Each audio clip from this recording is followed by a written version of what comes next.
Blizzard Entertainment presents Midnight, the newest expansion for World of Warcraft. Midnight calls every hero home to Azeroth. All paths lead to this moment. Xal'atath rises, the Void follows, and the Sunwell stands in peril. Raiders, explorers, storytellers, newcomers, and legends alike. This is your world, your story, your moment. Because Azeroth is home, and home is always worth fighting for.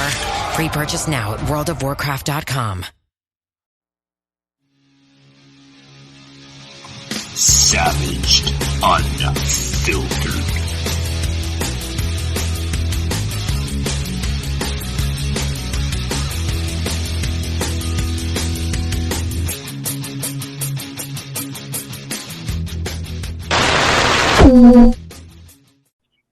All right, ladies and gentlemen, welcome to Savaged Unfiltered. I'm your host, Michael Gardner. Joining us today is our co-host, Soslin Timison. And today, guys, we are joined by a regular here on the show, Joseph M. Leonard, the the author. What am I saying, host? The author of Terror Strikes, Coming to a City Near You. Welcome, Joseph. How you doing, buddy? Doing great, my friend. Love you, brother. Yeah, I love you too, man. It's been a while since we've had you on, right? About almost, I guess, a month, right? But yeah, it's so I'm not a regular. I'm a semi-regular. But yeah, you're a part-timer, Joseph. I'm trying to get more fiber so I can be regular. Yeah. Hey, prune juice doesn't work. Prune juice. You need to get more prune juice. Yeah. So Joseph, I want to introduce you to the legendary Soslin Timison here from Savage Unfiltered. I know it's been a while since you've been trying to meet him and introduce yourself to him, but this is the Soslin. So you guys can say hi if you'd like. Or Hey, Joseph, how's it going? Going pretty good. How about with you? But like I say in my book, Terror Strikes, Coming Soon to a City Near You, remember, it could always be better, but it could often be worse. Well, I say, yeah. Well, ain't that the truth? I'd say that in this day and age, it's like that. It's like communism, for instance. Communism could be at your front door at any time, and it all creeps in, right? And it all depends on us when we creep it in. So it could be at our front steps, and it is at our front steps. So now all we have to do is prepare for it and get ready for what is to come. Like President Trump said, dark days are ahead to come. Yeah. Guys, before we kick off the show, I want to allow the listeners, I want to apologize on behalf of the show, myself here in Soslin. Guys, we were supposed to be joined by Robert Relf, which is the candidate that was running for senator, state senate of Wisconsin. Yeah. Guys, he had to literally excuse himself from the show last minute. We got this information about roughly about 3 hours ago, folks. And sadly, Robert Relf will not be joining us here on the show. We hope to see Robert Relf in the near future here on the show, but he will not be joining us on the show, unfortunately. I know Joseph was probably looking forward to meeting him and, pretty much picking his brain on politics. But unfortunately, that will not happen tonight. Joseph, I do apologize, sir. Oh, that's quite all right. And also, we are still on Rumble, but audio only, right? Yes. What we're going to do, Joseph, is, after this broadcast is over, I do have the magic into bringing this into a semi audio / video broadcast with the magic of editing. So, yes, this will be formatted into Rumble shortly after this. Yes, sir. Hey, Mike, can I just develop some breaking news? So literally go ahead. The floor is yours, Sauce. Go ahead. Literally right outside my house, there were shootings. 3 shots were fired right outside my house. Oh, boy. And this is right outside of Madison, right? Literally right outside my doorstep. Yep. This is just right. I heard those 3 noises. I don't know if you could hear them faint, but they just happened like seconds ago. So wow. We should be hearing sirens through your feed very soon, huh? Well, we have the Equality Police in Madison. Yeah, Sauce. Yeah, tell them about the Equality Police. Joseph, we just did an episode a couple days ago on Road the rage. pride of Madison, Wisconsin, and road rage. Yeah. So you want to talk about, you want to live the Wild West? Just go to Madison, Wisconsin. You might want to bring everything, all the gear with you, because it's like you don't know if it's going to be your last day or not. I sent Michael like my whole tactical gear. I sent him like a picture a long time ago. What it's going to be like on Mother's Day. And Michael's like, what, are you going to the military again? And I'm like, no, this is to prepare myself because we don't have any city police because we defunded our city police. So all we have is Equality Police, which is the Pride, so the Alphabet People Police. So they go after minorities and they help them out and like through counseling and stuff. So if it's just like you and I, your average Joe, guess we're out of luck. Yeah. And Soslin, that fits the title tonight. We're calling this episode America in Decline. And I think that fits the title very, very accurately. Joseph, you got any thoughts on what we're talking about tonight? Well, I just wanted to address the slur. My name may be Joe, but I'm certainly not average. Right. Got to keep a sense of humor these days, right, guys? Yeah, absolutely.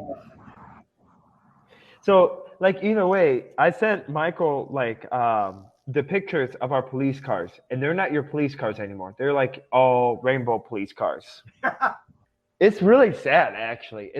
It's like we become a clown. We become a clown car, and we talked about perfect instance when my car got like ripped off by a rearview mirror. I called the police department and nobody came. And this goes along with my dad has a church in our city. And you look at the perfect example, okay? We had a fight at a funeral, and you know what the response time was from our county sheriffs? Joseph. What was probably 25 minutes? 2.5 hours. Oh my God. Yeah. What do you think about that, Michael? You said 2.5 hours? Yeah, 2.5 hours. While my dad, we had to apprehend them in church, and we had to hold them detained for 2.5 hours at our church. How embarrassing is that? Yeah, very embarrassing. Did they have a bottle of water when they got there? Oh, well, they gave, the sheriff's department came and stuff, and they gave them blankets because the guy was afraid. So they gave him blankets to make sure he was okay. Yeah, he was terrified, I'm sure, yeah. But literally, this is, I don't know if you know this, Joseph, but in the coming weeks, you're going to be tuned for special episodes because Michael and I are going to be going to Florida. Well, I'm going to be going to Florida with him to the Freedom State. To what America could be like, but it's not, sadly. Well, Florida is, but not Wisconsin. Wisconsin's Russia 2.0. Yeah, I'm not sure if I'm not sure if Joseph knows that, Soslin. Joseph, you do know that I happen to reside now in the Sunshine State. I had moved away from Atlanta, Georgia, and Florida is now my home. Oh no, I hadn't heard that yet. And yeah, Florida, yes, sir. Florida's a very unique and wonderful place because, being the amusement, kind of one of the amusement capitals of the world, having all the, having Disney and Busch Gardens there and the Universal and, of course, all that beachfront resort property, you guys get to live off of sales tax, which allows you to keep the other taxes nil or low, which is a great thing. Most other states don't have that fortune, and that's just kind of the blessing that Florida has. But that, of course, alone doesn't make for the great state. Liberals, if they were allowed to control Florida, excuse me, would of course destroy it like they have in New York and California. Look at all the benefits California has regarding weather and everything, but yet they turned that into a shit state. Yeah. Well, the initial decision behind me moving to Florida was basically for opportunity. I do other lines of work besides the podcasting. I moved here. I transferred with the company that I work with, which I won't say on the air, to protect my privacy and all that. But that was the big decision. I moved here for better opportunity and a better lifestyle. The air quality here is gorgeous. It's a little hot right now. It's about between 90 to 100 degrees every single day. It's so hot here, Joseph. You could probably fry an egg on the side of the roadway here. It's that hot. But it's nice. The water's like the ocean water is like bath water. You go in the ocean right now, it's like stepping into a sauna. Yeah, I have been in Florida. I went to a trade school in North Miami Beach for airline education, but that didn't work out well because that was during Reagan, and then the whole Patco strike happened. But that's kind of another story. But so I've been in North Miami Beach in July, so yeah, I know what it can be like there. I like the northern area better. I also used to be a Kmart headquarter IT guy, and I was in Ocala because we used to have a warehouse there in Ocala. I really like that area. It's a little Ocala, it's a little north, right? Hey, yeah. Quick question: have you guys ever been up to Pensacola? Oh, that's over the Panhandle. Pensacola is a beautiful area, especially over there near. What the hell is that? Over, it's like literally hugs the Alabama coastline. Very beautiful terrain over there. Yeah, it's got one of the whitest beaches you'll ever see. To me, when I was on President Trump campaign, I swung by Pensacola for a political for his rally and stuff. Oh man, was it beautiful! I was like, I took sand with me to go home with. I'm surprised I could get away with that on the plane, but it was just beautiful. Like that sand is so soft. I'm like, man, I have to come back and visit again. Yeah. The sand it's almost like powder sauce. Yeah. Even on the West Coast, if you headed over towards like Sarasota, Clearwater Beach over there, it's literally so soft. You really don't need flip-flops or sandals to walk on that sand. No. It's like walking on marshmallows, huh? Pretty much, yeah. Yeah, I've never been to the Panhandle area, but to your former state, I've been to the Noonan area there, and went into Atlanta while I was there. Also, was a warehouse for Kmart there that I was there helping with equipment installation. So yeah, I've been to both those states, but not all of the parts of the state, obviously. Joseph, I actually liked Georgia at one time, but quite recently, I've lost a lot of respect for the state. It's going so liberal right now. It's going so left. Atlanta is like literally out of control. Atlanta, believe it or not, in the 90s, during the Olympics and everything, used to be such a beautiful city. Now it's just it's being overtaken by crime and homeless and litter. It's out of control. It really is. Yeah, I would not consider moving to Georgia either for the very same things you're saying. And yeah, when I was down there, I did go into Atlanta. I went in. I was down there one time, and I got to go into Atlanta to see a Thrashers game. But Joseph, do you know who we can thank for that situation, though? On the other hand, we can thank this current administration for their handling of crime and how they do such a wonderful job that they're giving more criminals more rights than your average Joe American. It's that whole policy that Vladimir Putin does a great job, is putting the government first before we put anybody else second. It's really sick, and it's like they have ruined every single city. For instance, today. I was just reading through an article literally moments ago before we got on the show. The Seattle mayor officially declared that it's a snowflake sanctuary city. So, for instance, if you feel like you're being persecuted or something like that, you can officially go to Seattle and they'll provide drugs for you and they'll provide free housing and stuff. I mean, you want to talk about going down the tube? Seattle used to be a beautiful city, and now it's just absolutely garbage. Yeah, it's turning into San Francisco. But Yep. yeah, back to Georgia. Yeah, unfortunately, we couldn't unseat Rhino Kemp in that primary.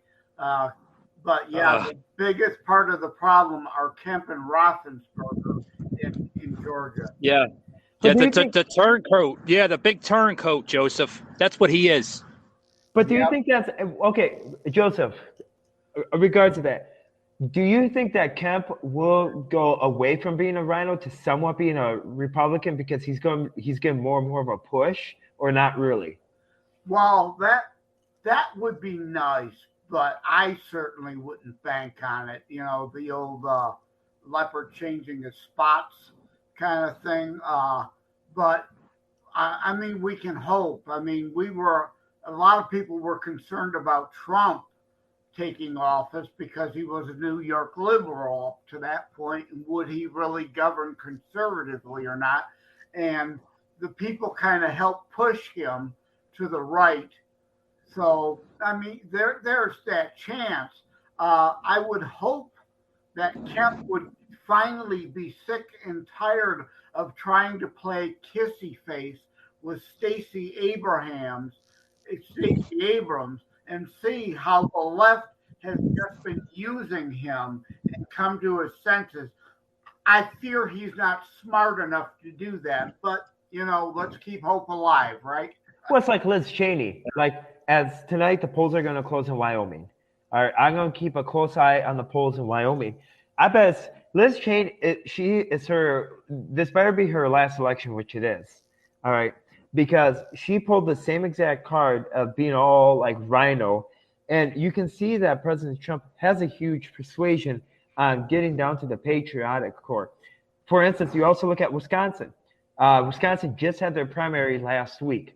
All right, Rebecca Clayfish was endorsed by Mike Pence, Ted Cruz, Scott Walker, Paul Ryan, all these rhinos and some Democrats. And what happens? You had Tim Michels ran for governor, and he won the Wisconsin primary by a landslide. And so did Roger Roth. All those candidates were Trump-endorsed candidates. So you see that people are slowly waking up. But like, for instance, Georgia and stuff, I don't know what happened to Georgia. It must be Atlanta. But I also did hear this, though. I heard that in Atlanta, people like registered Democrats registered as Republicans to keep Brian Kemp in. Yeah, that's true. That's true. I mean, you know, I've seen that come out, Sauce. That's one of the reasons why I left the area of Atlanta, because I seen the shift in politics go on in the city. And you know, you mentioned Liz Cheney. Did anybody happen to see the latest commercial come out with Liz Cheney's father? Yeah. Oh yeah, that's called desperate. That's called getting on your knees. She's willing to get on her knees and blow her father off. He's literally bashing Trump, literally saying that, you know, please show support for Liz Cheney, reelect Liz Cheney, and this and that. I mean, like Sauce says, desperation calls for great measures. Well, I would take a little issue with what Sauce says. I think he's being a little loose with the rhino term. Now, I wouldn't call Rebecca a rhino. I thought she was a good LG. I myself personally endorsed Michael, so I'm certainly glad he won. But Wisconsin was one of the examples, and I was in discussions all over social media about that, where I didn't think we lost either way. Even if Michaels would have lost to Clayfish, I think it would have been good. Scott Walker was the best governor Wisconsin's ever had. She was his LG. I think she would have been a great candidate too. And as far as like Liz Cheney goes, again, the term rhino is an issue because she voted with Trump 90% of the time. But of course, voting record isn't everything. There are other factors. So usually the rhino term applies based on voting record, but in Liz Cheney's case, just like Mitt Rhino me, as I call him, they're more concerned about themselves and their family than the American people. So we almost need another term other than rhino, in my opinion. Absolutely. Well, yeah, go ahead, Sauce. Well, what about? Well, the whole thing is that you look at it and stuff, and So there's a lot of things that are coming out between Liz Cheney and stuff these past couple of days. I heard that she is switching to being a Democrat. That's one thing that I heard, that she switched. But I don't know if it is or not. I think it's too late. But at this point, you have Mitt Romney, which I don't know how he survived. Well, he's not up for re-election, is he? Next cycle, we got to replace. He's going to be out. He's going to be out of Utah because Utah bleeds red, white, and blue. But the only city in Utah that will change or be a huge dynamic thing is Salt Lake City, which is a big problem. Right. Sauce, let's go over to Joseph's neighborhood there. Joseph, what's going on with the politics there in Michigan or Detroit area? Yeah, well, I'm glad you brought that up because we've got Glenn Youngkin coming in this coming weekend to stump for Tudor Dixon. So, yes. What do you think about that? That's great. That's great. And then, because that's, again, why I challenged your use of rhino, because we got a lot of people in Michigan who just got off their couch yesterday, but they think they're experts at everything because they watched Hannity while they were staying at a Holiday Inn Express, as the old joke goes. Yeah. All of a sudden, they're experts, and they were trying to call Tudor Dixon a rhino.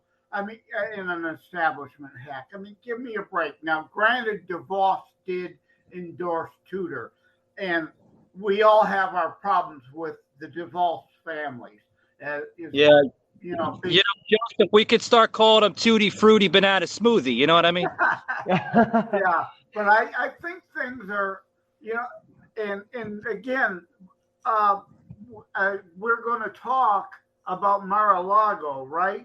So yeah, I want to get into that in a little bit here before Sauce departs, because Sauce has roughly about another 14, 15 minutes before he departs. Yeah, but I want to get into Mar-a-Lago in a little bit, but I want to get more into Detroit. Like, where do you see Detroit going into, Joseph? Do you see it staying Democrat, Republican? Like, where do you see it going? Well, I see it staying very blue, but I want to mention this about Michigan. I mentioned the Mar-a-Lago thing. We'll talk about the stats when we get into that. But right, people, Michigan is odd. We may have a red wave coming, but Michigan is a really weird state. In my entire lifetime, no governor, including idiot not Gretchen Whitler, she's there now. I mean, Jennifer Granholm, who is the current Department of Energy idiot from the Biden administration. She was former governor, and 10 million people left, or 1 million people left the state of Michigan during her term because she was so bad, but yet she won re-election. No one in my 60 years of life that has been a governor and been on the ballot for re-election. We have term limits. You can be term limited out, but no governor who's qualified for the ballot has ever lost re-election in my lifetime, no matter how bad like Granholm was. So yeah. Michigan is odd. So red wave nationwide means nothing for Michigan. We have to work 10 times harder because Michigan is weird. We also go cyclical. A Democrat governor, a Republican governor, a Democrat governor, a Republican. We are always flip-flopping back and forth. Yeah. So you're like your ex-girlfriend, huh? Yeah, hold that thought. Hold that thought, Soslin. Okay. Hold that thought, Joseph. Guys, what you are hearing right now is the voice of terror strikes coming to a city near you, Joseph M. Leonard. Guys, this guy is full of politics, as you can see, talking. I mean, the man can probably carry a conversation about politics for like 6-7 hours. I wish I had that time with him on the show because literally, I mean, he can create one episode into 7 episodes. I mean, the man is full of politics. But guys, before we get into this next segment, I want to get a quick break in here, guys. We are going to do this episode ad-free, but I have to get a quick ad in. I'm kind of being a little hypocrite here, but I do have to get a quick ad in because that's what keeps the show in. But we are doing commercial-free. That's what I was going at, commercial-free. But we are going to get a quick ad in. Guys, this show today is sponsored by Live Rishi. I always show the support to Live Rishi, whether it's on our audio or our video podcasting, guys. Live Rishi is a CBD hemp oil company. If you head over to liverishi.com, use that promo code Savage Unfiltered. We're going to give you 20% off your order. That's right, guys, 20% off your entire order. It doesn't matter how much you spend, you get the 20% off, guys. Hit liverishi.com. Mention you heard it on the Patriot Angle, or Patriot Angle, where's my hat at? Make sure you heard it on the Savage Unfiltered podcast. We used to be Patriot Angle, but we switched over to Savage Unfiltered. Mention you heard it on the podcast today, guys, and you're going to get some tremendous discounts. Back here with Joseph M. Leonard, and joining us today is our co-host Soslin Timison from his show, Remember God Loves You, and I'll Meet You at the Finish Line podcast. Joseph, let's get into a little Mar-a-Lago. All right. What the hell is going on with Mar-a-Lago, buddy? Before we do that, though, since you're talking discount codes, let's remind your audience they can buy my book at terrorstrikes.info/buy and use code Patriot Angle, the old one's still active, and get 15% off an autographed copy of my book. That's tremendous. You know, Joseph, I wasn't going to forget about you, buddy. I was actually going to save that for the last segment here of the show. But, folks, you heard it from the author himself, Joseph M. Leonard, from the book Terror Strikes Coming to a City Near You. Tremendous book, guys. I highly suggest you read the book. Joseph, hold on, buddy. I was so fascinated about that book. I've now read it 3 times. The content in that book is fucking phenomenal. I have to say it.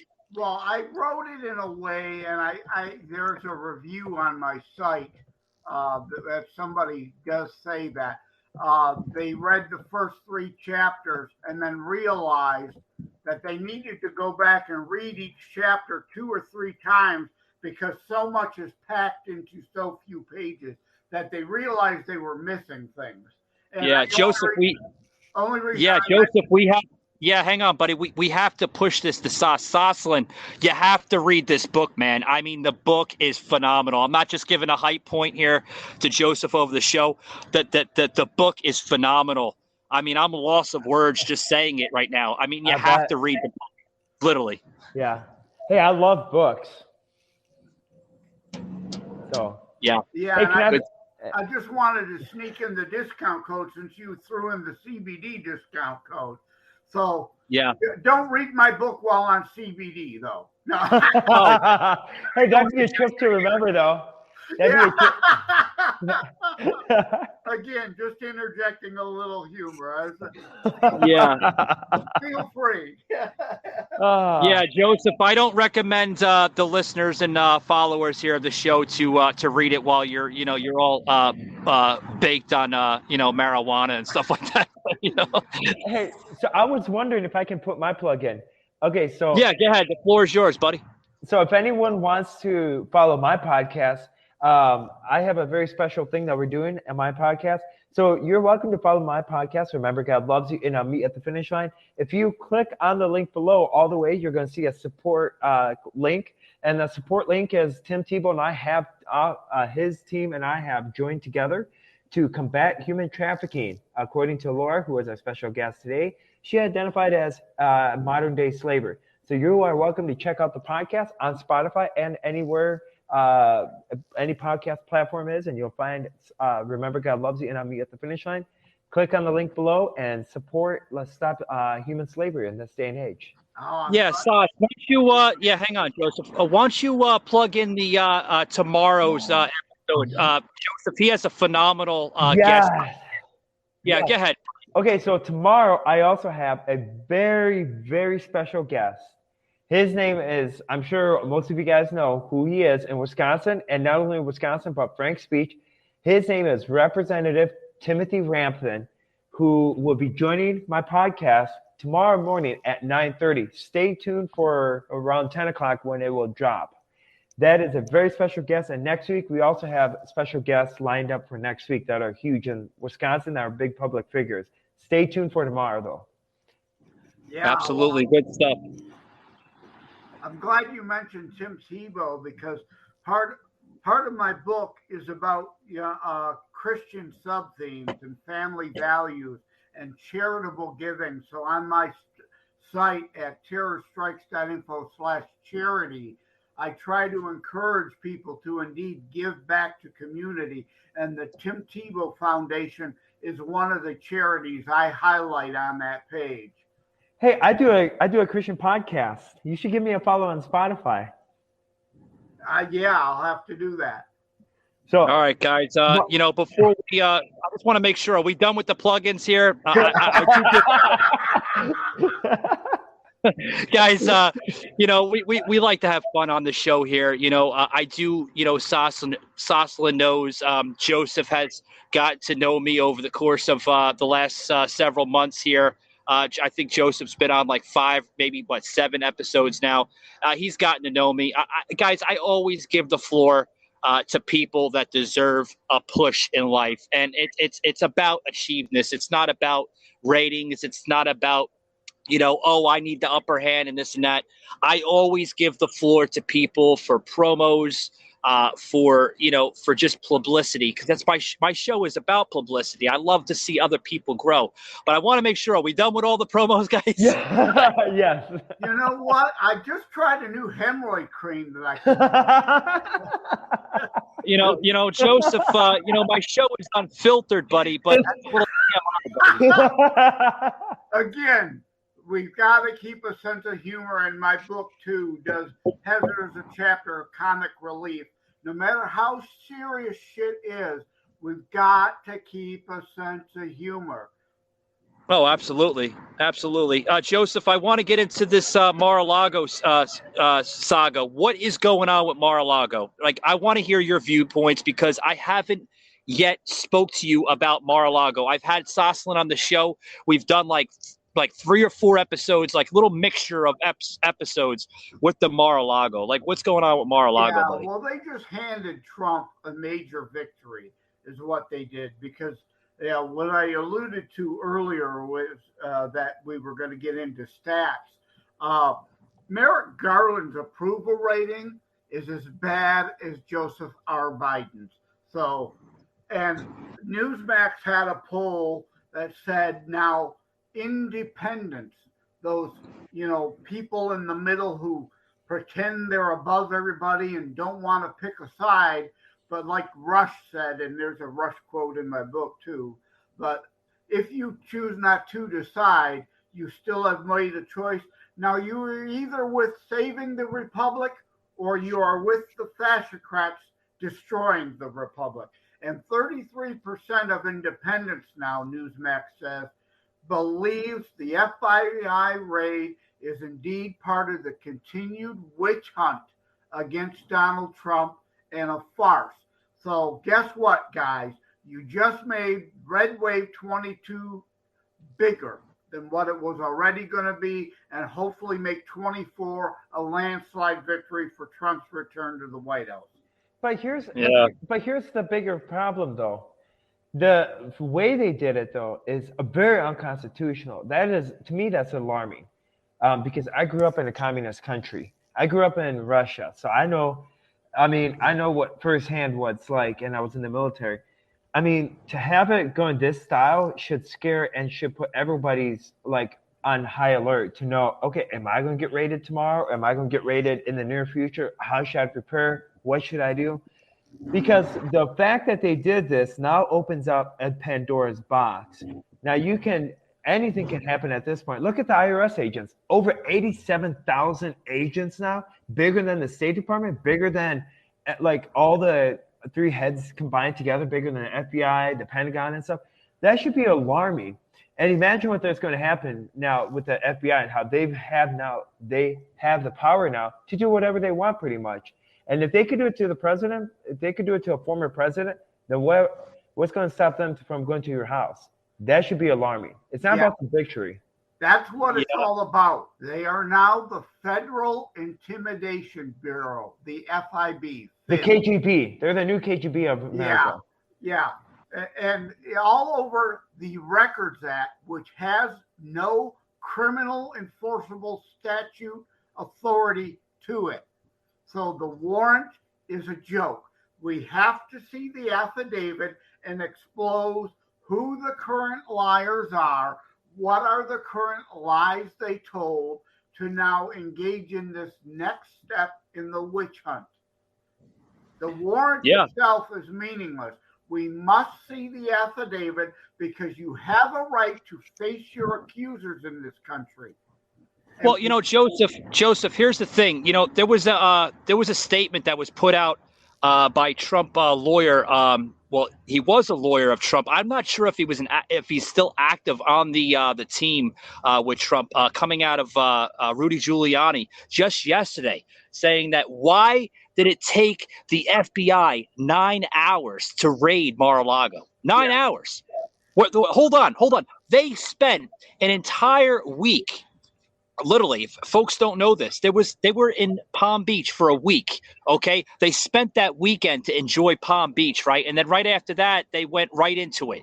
Right. Like, why first and foremost, why did they spend 9 hours to raid a president? This has never been done before, Joseph. Well, this has never been done before. This is because they are using the Records Act, which again has no criminal enforceable information or punishable offenses in it. But they are using that as cover. It is a pretext to continue the witch hunt. And the 9 hours was a fishing expedition. They are using the Records Act as a pretext for the warrant to go in and go on that fishing expedition because everything else they've done hasn't worked. And yes, people are talking about maybe evidence has been planted. Why do people say that?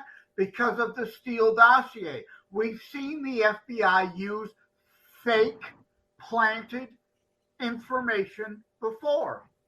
Well, that was said by Andy McCarthy, too. I mean, he said the same thing, which Rudy Giuliani, for folks that don't know that's a Rudy Giuliani guy. Rudy Giuliani trained Andy McCarthy through his team, his legal team. And he said the same thing. It's a fishing expedition. Yeah. They went down there trying to dig into something that literally, folks, these documents, Sassel and Joseph, these documents were declassified. Sources are saying back in June. Trump had these declassified back in June. So if they're declassified, the charges can't stick. No, well, the thing is that President Trump so what happened was that back on June 3rd of this year, 2022, I have over 44 pages of documents, or over 44 pages. I sent a screenshot to Michael talking about how they met in June asking for 25 boxes of classified information. Well, what happened was the week before, he declassified all the information. So it ended up being open to the public and even to the public records. So the fact that after the June 3rd meeting, the FBI only took back some of the boxes, but they ended up, then they told President Trump to keep the 15 of the boxes. So right there then, if I were President Trump's legal team there and President Trump was there right there and there in person that sit in on the meeting, I'd be questioning, why would you take all my boxes? Why would you want to keep me? Why would I have to keep 15 boxes? I thought you wanted them all. So that's number one. Number two, now they come out and saying, well, he refused to get those 15 boxes back to us on our first meeting in June 3rd. Well, no, he didn't, you dumb dodo. He ended up he said, hey, I welcome you to my house.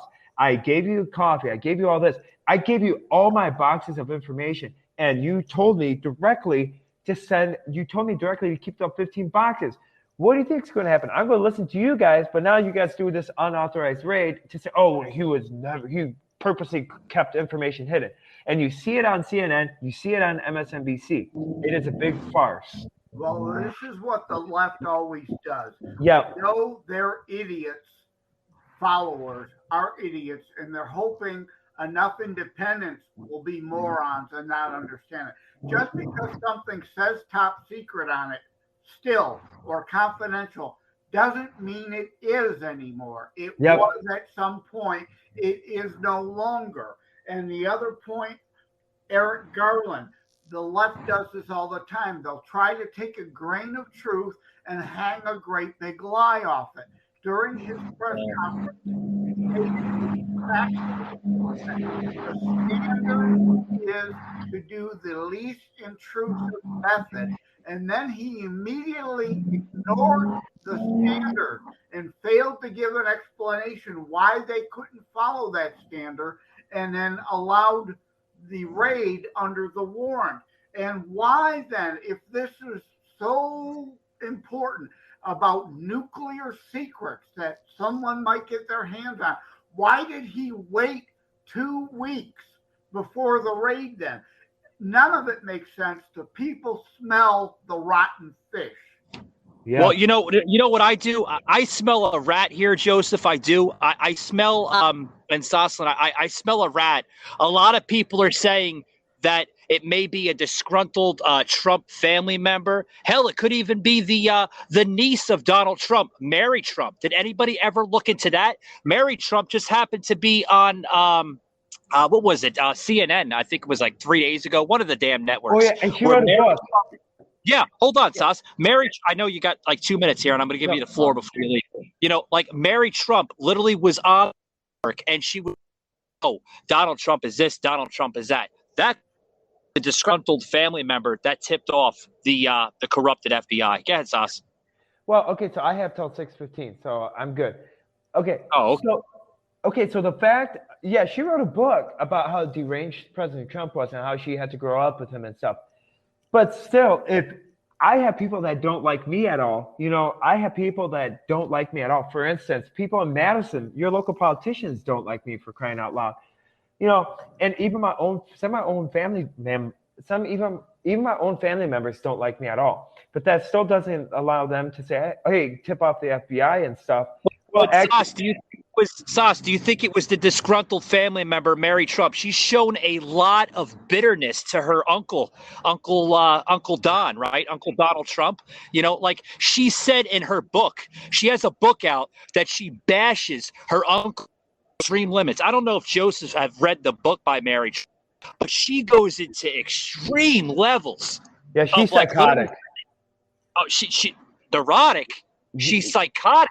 Yeah, she's psychotic. Sorry about that. Yeah, psychotic. Yeah, I saw some excerpts. I would certainly never even bother to go to the library to check it out to read it. But that goes back to the point of why the affidavit, and I'm sorry, I haven't gotten sleep, so my brain is a little slow today. But that's why the affidavit must come out. You have a right to face your accuser. We need to know who the liar is and what lies they told that created the pretext for this warrant. Yeah.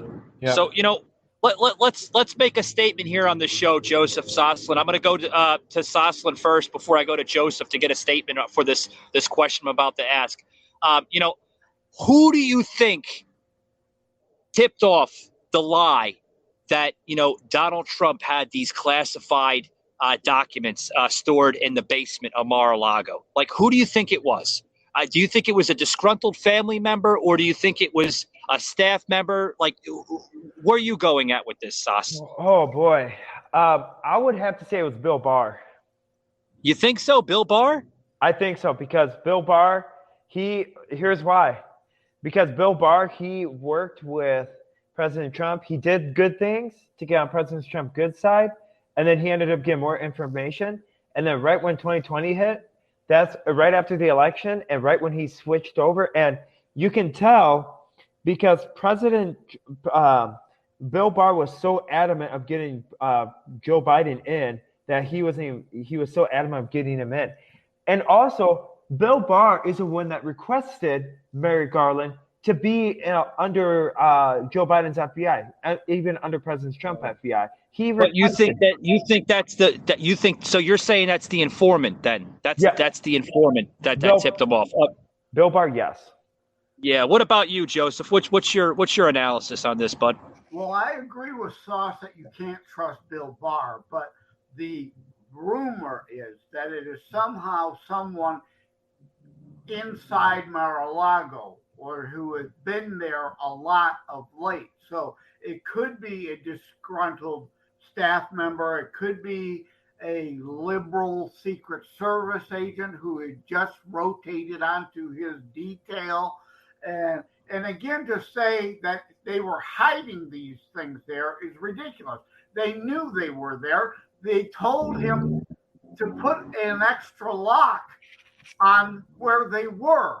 So they knew they were there. It's not like it was a big revelation that, oh, we didn't know they were there. They knew they were there. They asked them, well, if they're going to be there, put an extra lock on that area, which they did. They complied. So again, all of this is bull and a pretext. Yeah. Yeah, I mean, it could even be the butler. I mean, right? Alfred, right? I mean, well, that's from Batman. But, it could have been the damn butler, for Christ's sakes. You know, the butler's only making so much money. I need more money, Mr. Trump, you know? But, like, here's the thing. Sauce and I, we did a show. Matter of fact, I think Sosslin and I, we were one of the first to air this on airwaves. Sosslin was literally telling me last week, I have breaking news. And I'm like, what? And Sauce is like, you need to hear this. And, he's telling me about the whole ordeal going down. And, I was speechless. I mean, speechless. Yeah, but and I thought, well, and when I told this, Joseph, when I told Michael about the breaking news, I thought Michael would not believe me, and I thought Michael's like, okay, well, you gotta get valid sources, you gotta get more information and stuff. Well, what happened was literally right after the phone we got off. So it was funny because Michael was watching Right Side Broadcasting and stuff, and you thought, what did you think it was in the first place? I thought it was. I don't know. I told you that story before, Sauce. I thought it was like some type of, publicity thing because, media does a lot of publicity where they fly like helicopters over, rich and famous, people's houses and homes and stuff. So I thought it was another publicity thing. I thought it was, I didn't really get the whole story, the whole inside source of it, because it was still being developed. This was done by Right Side Broadcasting, so I was speechless, to be honest with you. I didn't understand it at first. And so then I called Michael because I have an inside source in Mar-a-Lago. He was the one that was experiencing the whole thing, and he said, hey, you need to tell this as many people as you can. And then what happened is that afterwards, I called Michael and said, hey, this is what's happening. I need to be on your show to talk about what's going down. And literally right after we got off, Michael then started getting like news cameras started going on and like other news stations started picking up on it. So we were the very first ones. And it was very interesting because I was able to experience the aftermath of it. So I did a special episode called Pray for America Pray for America episode. And I was asking God that he can heal this country and that he can do all this stuff. But it was interesting because after you would think that people come together, but instead it became the opposite. Instead, people said, well, why are you supporting the FBI and stuff? And why are you supporting all this? And why are you being political and stuff? I'm like, well, no, we got to bring it together because this is the first time in history that this has ever happened in a free country. Well, I thought it was a free country, but, it was just interesting about the whole thing. Yeah, it was really interesting. Really good, really interesting stuff. Joseph. And he calls me the analysis. Oh, and I don't know if you know my nickname, but he calls me Sauce Analysis, Joseph. Sauce, I wanted to mention something because you said about originally being from Russia. I also have a friend. I have several friends that are from elsewhere, but I have one who's older than me, and I just turned 60 this year, who escaped from Hungary from behind the Iron Curtain. And why is it, it seems, that, well, I know why, but it's always people who escaped from the shitholes that the American left are trying to turn America into, that love America more than the American left, who have no understanding of what socialism, communism, and fascism is really like, or they wouldn't be promoting it. Yeah, I don't get that myself. I talked to people, countless people I meet on the streets, and I'm noticing, even in Madison, how is it that, like what you said, I thought you loved America, and I thought you were so patriotic. And I also I think wrote an op-ed. Where did your JFK Democrats go? You know, your JFK Democrats that disagreed, but at the end of the day, they still had their American flag up and they're still patriotic for America, but they were just disagreeing on minor things. Well, now in this day and age, if you even fly an American flag in Madison, people automatically think that you're alt-right extremist and that you are Republican. It's become to this point, and so now if you go to Madison and stuff, all you see is Nazi flags flying throughout Madison. You see upside down American flag. You also see torn American flags. It's absolutely a disgrace. I'm like, this is absolutely appalling. This is not the country I came to. What tragedy, what event do we have to have to bring people back together to be patriotic for America? Yeah. What do we have to have another civil war or what? What do you think, Michael? Have you noticed it? Like I say, you know, we're definitely becoming a country in decline. You know, we're losing our freedoms, we're losing our liberties. We're becoming a banana republic more than ever. And you know, it's true. I mean, if you want to see what, you know, another form of a Venezuela, Cuba, a China, or another small nation, even a smaller nation compared to them, looks like with a divided government. That's what a banana republic is. It's parties of government organizations, parties, whatever, that are divided, that basically bicker batter against each other, that fight over one another about policy, and that's what we're becoming, literally every single day. Yeah, well, we know why the younger generations are idiots, because they're indoctrinated to be idiots. And it frustrates me. The limousine liberal ruling elites, that if we turn into socialist, communist, or fascist, they will still be rich as part of the ruling elite, while the useful idiots they've indoctrinated will all be poor, but are useful idiots and too stupid to learn from history because we don't teach that in school. I say now, you remember we used to say the 3 R's: reading, writing, and arithmetic. And, you know, history's got an R in it too there, but we used to call it the 3 R's. But now the new 3 R's are radicalism, raunch, and hatred for America. Yeah. That's taught in our schools. And the sad part is, it's scary to know that, you know, we have a younger generation, because I don't know what's going to happen. I don't have kids, but what's going to happen to our kids? You know, what's going to happen to our military that's pretty much depleted because, you know, heavens forbid, we got to groom our military to being like wearing pansies and dresses, and, you know, and we're giving money to our adversaries and giving our money to enemies and giving like over $300 billion of military aid to the Taliban. What do you think is going to happen? Our enemies are going to use the weapons that we've given them against us. And we're going to come back. They are doing it already through COVID.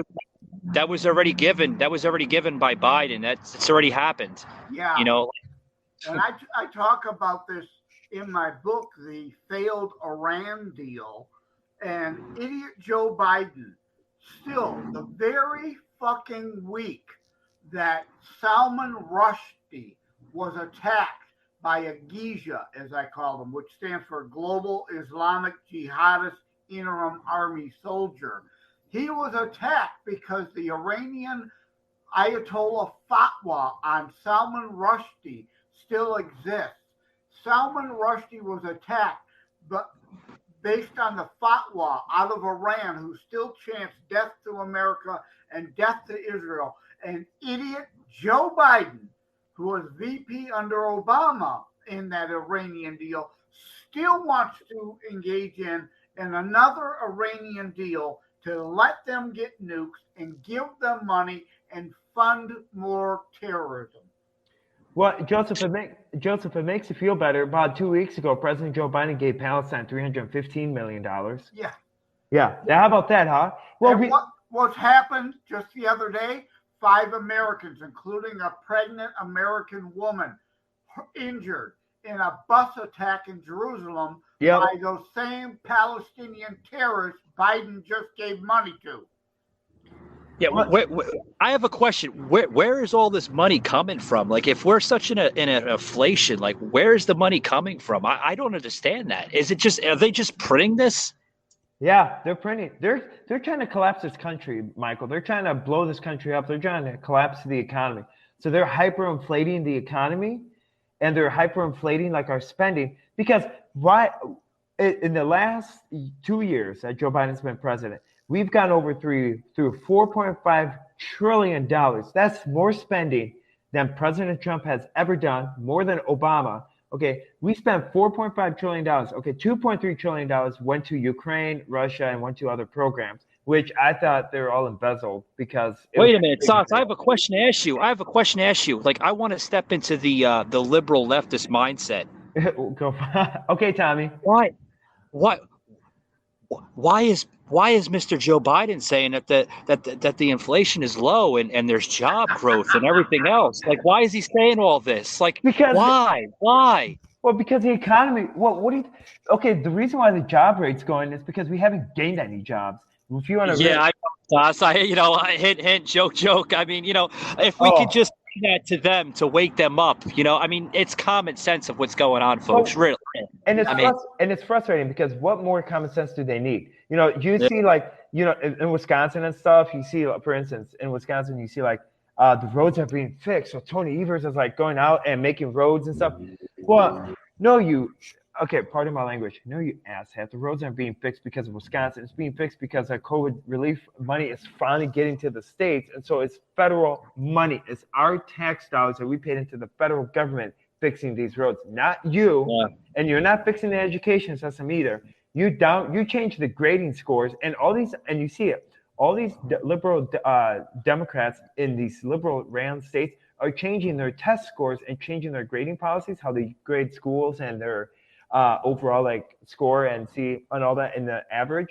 They're changing them purposely to match. Say, oh, we're doing a fantastic job to prove that COVID lockdowns did work. Anyway, they did it. It flopped. Yeah, they're not really. The child isn't really learning if they're just going to give the kid an A. I mean, how's that child learning? We're just going to give them an A to, let them get to the next grade. I mean, they're not learning anything. Yeah, I want to go back to something Sauce said. Because he may not know who Cloward. Well, you've been in the U.S. long enough. You probably do know who Cloward and Piven is. But you exactly laid out the Cloward and Piven strategy to collapse America. Yep.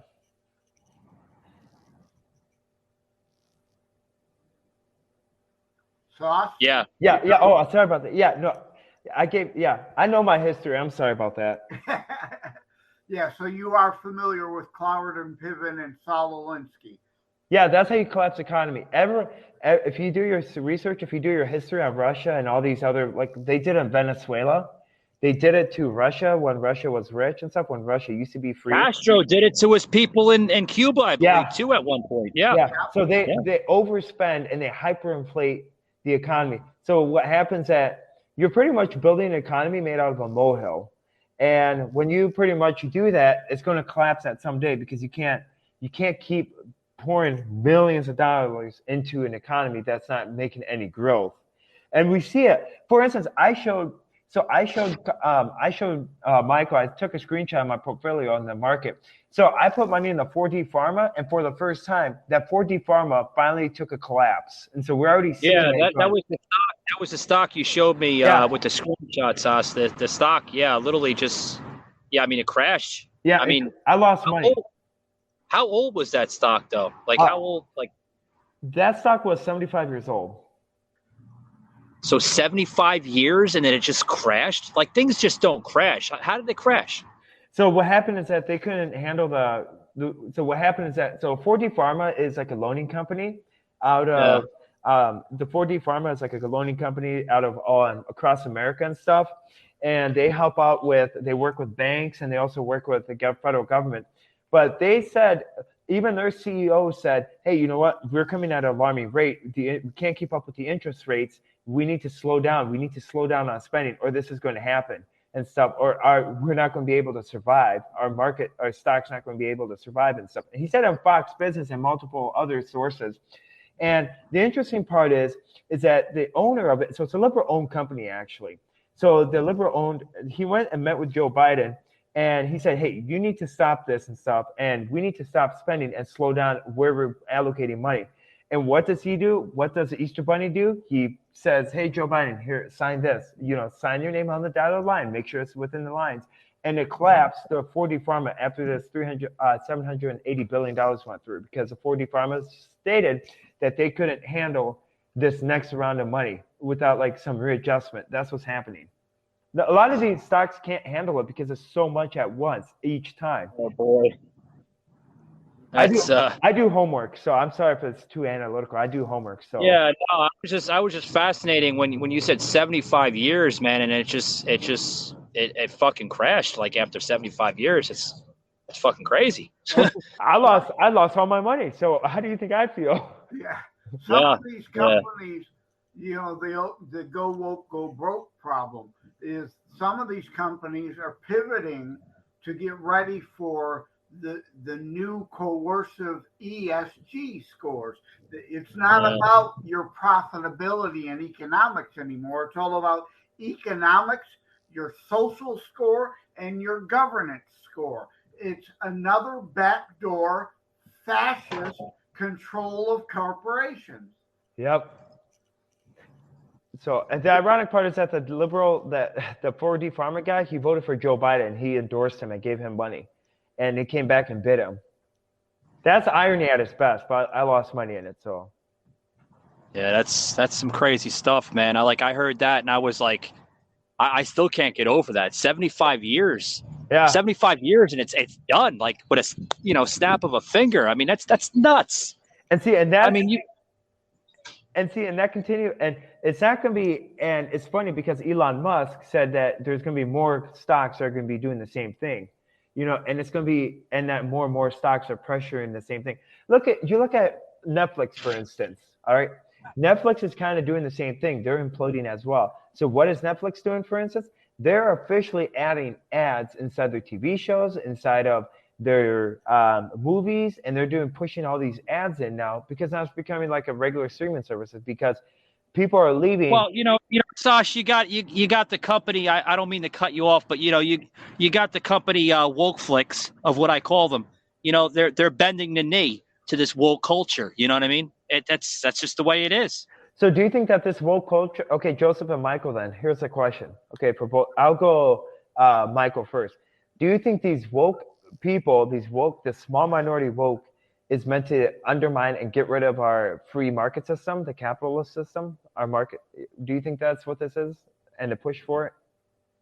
I think it comes down to Sas, and you had said this question to me, I think once before, and I'll ask it again because it's a fascinating, topic that you bring up. I think it's more on an attention scale, Sas.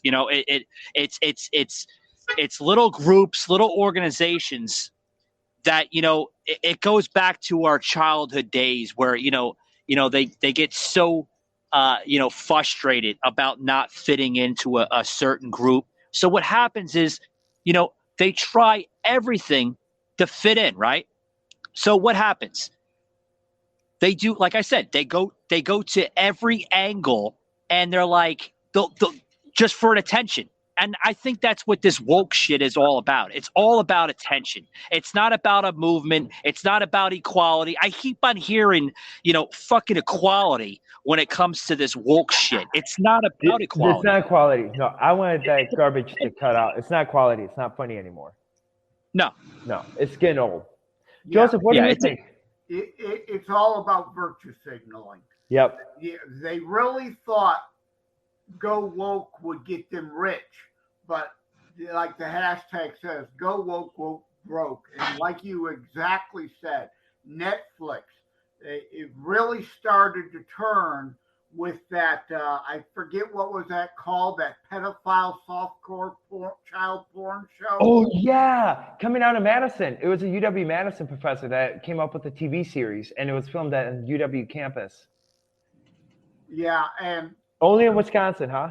Yeah, the more woke these companies go, they think wokeism is the majority, but it's not. It's a small minority.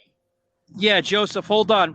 Wasn't that series called Cuties or something? Yeah, that was it. Yeah, it was filmed on. So what happened is at Cuties and stuff, they actually canceled the film set. So I went to it. I went downtown Madison and stuff, and the youngest people were these adult men were going after these 13-year-old girls. And so it crossed the line, and people finally stood up and said, okay, we can't be doing that. But they said it was for a Netflix series. So then they threatened to bring it against the Supreme Court of the state of Wisconsin of saying, hey, you know what? This is for production and stuff. And so that's why Netflix pulled out from them, because there's going to go to the Supreme Court of Wisconsin. They didn't want that kind of a lawsuit on them. Yeah, you remember I had an episode going back, Joseph, with another podcaster. We had a discussion about it was you and it was Pedro Orta, the former CIA agent, which I'm trying to get back on the show. He's a phenomenal individual. I'm not sure. Have you been on the show yet with me and Pedro? I'm not sure, Joseph. No, I have not. Yeah, I'm going to try to get a panel between you and Pedro Orta, because he's a phenomenal individual. We had a discussion about what we're talking about with this Cutie series crap, and it had a lot to do with this recent Dallas, Texas event where these parents brought the children into the nightclub. And I had a podcaster on, and Soslin knows where I'm going with this, where he thought it was okay at first, where there was like, what are you talking about? It's not indoctrinating children. Was there alcohol involved? No, you nimwit. It's not alcohol. It's not the point. We're talking about bringing young children to an adult nightclub that's not ideal for them.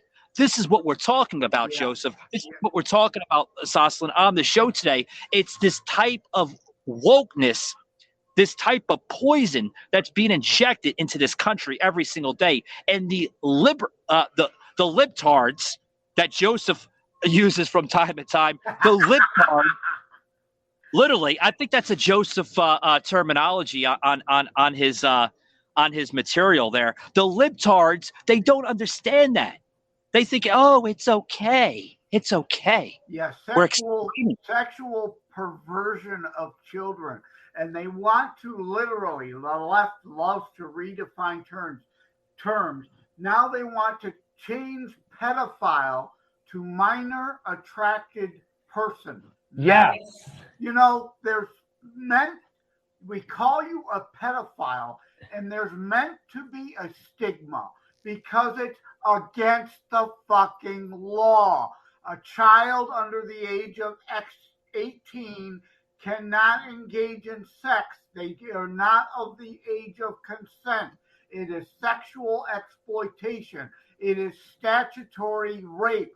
There's meant to be a stigma because it's against the law. But the left wants to normalize pedophilia. It's the next step on that slippery slope of the LGBTQ plus community. And let me add this too.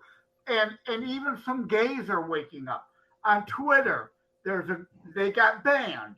I don't know if they're back yet, but they were suspended. I think they're permanently banned. gays against groomers. The gay community is even waking up. And you see Brandon Straka, who created the Walk Away movement, because he's fed up with the identity politics and this nonsense from the left like this. Normalizing pedophilia is a step too far, finally, even for some in the LGBTQ community, and they're saying no. Stop grooming our children. Well, Joseph, if I may add, since we're on this topic and it fits right into what Soslin talks about on his Christianity show. Remember, God Loves You, and I'll Meet You at the Finish Line podcast with Soslin Timison. What is your thoughts on, you talk about the LGBTQ plus community, right? The alphabet people, right? Yes, I call it that. Thoughts about this new movement where, I'm not going to say transgender, because in my time we used to call them transvestites, because that's what they are. What do you think of these transvestites, Joseph, invading their movement into the church? What's your thoughts on that, buddy? Yeah, it's ridiculous. There's one transvestite, and I might surprise all of you in listening, that I actually like and respect. Blair White. If you know who that is, if you don't, look her up. She's in the Snowflakes video with Tom McDonald. She's part of Brandon Straka's Walk Away movement. She is someone that I'm willing to call her a she. You look at her and you're not going to think anything but a good-looking woman, but she's a guy. But Blair White is someone who I like and respect because she's got a brain on her. It's like I coined the term gaytivist. I have no problem with friends of mine. I know them. I love them. They know I'm concerned about them. But Joseph, what's your thoughts? Joseph, what's your thoughts on them preaching, though? They're preaching this in Christianity churches, man. It's out of control. It's like I was starting to say, traditional marriage. I have no problem with gay people who just want tolerance, but it's not about tolerance anymore. It's about gaytivism. It's about Joseph, hold that. Joseph, hold that thought. I want to get Sauce's final words because I think Sauce says he's only available till like about 6:15, and we're closing up on that. Sauce, buddy, jump in on this before you depart. So I just want to tell you, I want to make a couple corrections. Number one, that pedophilia attracted to minors and stuff, that movement actually started in Wisconsin, and our governor is working on legalizing it, number one. Number two, okay, this whole transgender people speaking behind the pulpit and all these pedophilia stuff, you see what the end goal is? The end goal is trying to undermine the biblical values of what this country is founded on. And the biggest one of all, okay, is that they're ultimately committing the biggest sin, okay, which is in a slap in the face of the Christian community. And I said this last night on the show, on my podcast, all right, where it's set, and it literally instructs in the Bible, this is how we should live according to God's word, and this is how we should be, if we want to be obedient unto him, we should do, like, not a list, but we should be loving to our neighbors and stuff. But also gives certain guidelines of thinking, okay, if you sleep with another man, or if a child sleeps with his sister or daughter, or vice versa, they should be held accountable for, and that's where we came up with our laws. What they're pretty much doing is that they're rewriting their Bible. They're rewriting what the Bible should say. And so now in the Bible, in the newer Bibles that are coming out, they're thinking that they're throwing all these pronouns in, and they're literally distorting the Christian value and this country of which was founded on Judeo-Christian. They're manipulating the First and Second Testament. That's what they're trying to do. Sauce, I don't mean to cut you off, buddy, but I want to put this point in before you leave. It's you know what it is? It's, let's go back to what I was saying. They're not doing this for equality. They're doing this for attention. It's like a little boy not getting his ball. You know what I mean? Yeah. Like he's not getting a turn at kicking the ball in the field at kindergarten. That's what it comes down to, man. Yeah. Sauce, before you go, you're absolutely right. It's about undermining religion, all religions, and because the left wants you to worship government. They want you to think your rights come from them, Yep. not God. Yep.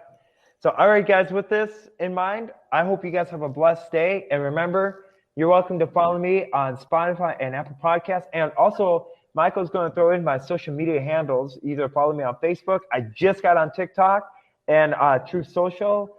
And you're welcome to give me a follow and keep up to the most current to date. And and I'm also going to come out with a website in the near future in these next coming weeks.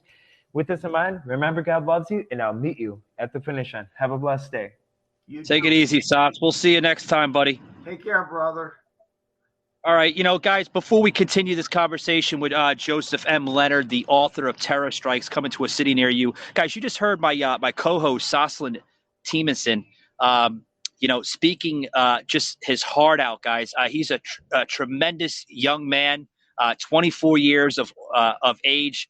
And I'm telling you what, the passion, the fire behind this gentleman of Sauce, it's unreal. I've gotten to understand who Soslin was since January. Guys, I'm going to tell you right now on the show, I've never met this kid, this young man ever before. He reached out to me from a recommendation from one of my community, in my podcast community, of somebody saying, reach out to Michael Gardner. He's a tremendous content creator. He does a lot of good work with the political viewpoints on his show. I highly suggest you, reach out to Michael and try to get part on his show. I was only going to have Soslin on, guys, for like one episode. The passion between Sauce and I and what he brings on this show, I've made him a regular on my show. I mean, that's what it's all about, guys. Like I said, it's not always about ratings and viewpoints and, I got to get on the top of the tippy top. No, guys, I give the floor to anybody on this show that I think deserves to have their voice. On the show today, we welcome back Joseph here, which is joining us here on the show. Joseph, we're like about an hour and 20 minutes into the show, buddy. I feel I could do this for like another 7 hours with you, man. I mean, you're full of knowledge, buddy. I appreciate that, brother. Yeah, but go ahead, Joseph. I was on a podcast a couple weeks ago. Yeah, I'm willing to go on with anybody and talk.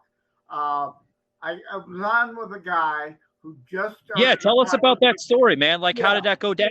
It was his very first podcast. Oh, wow.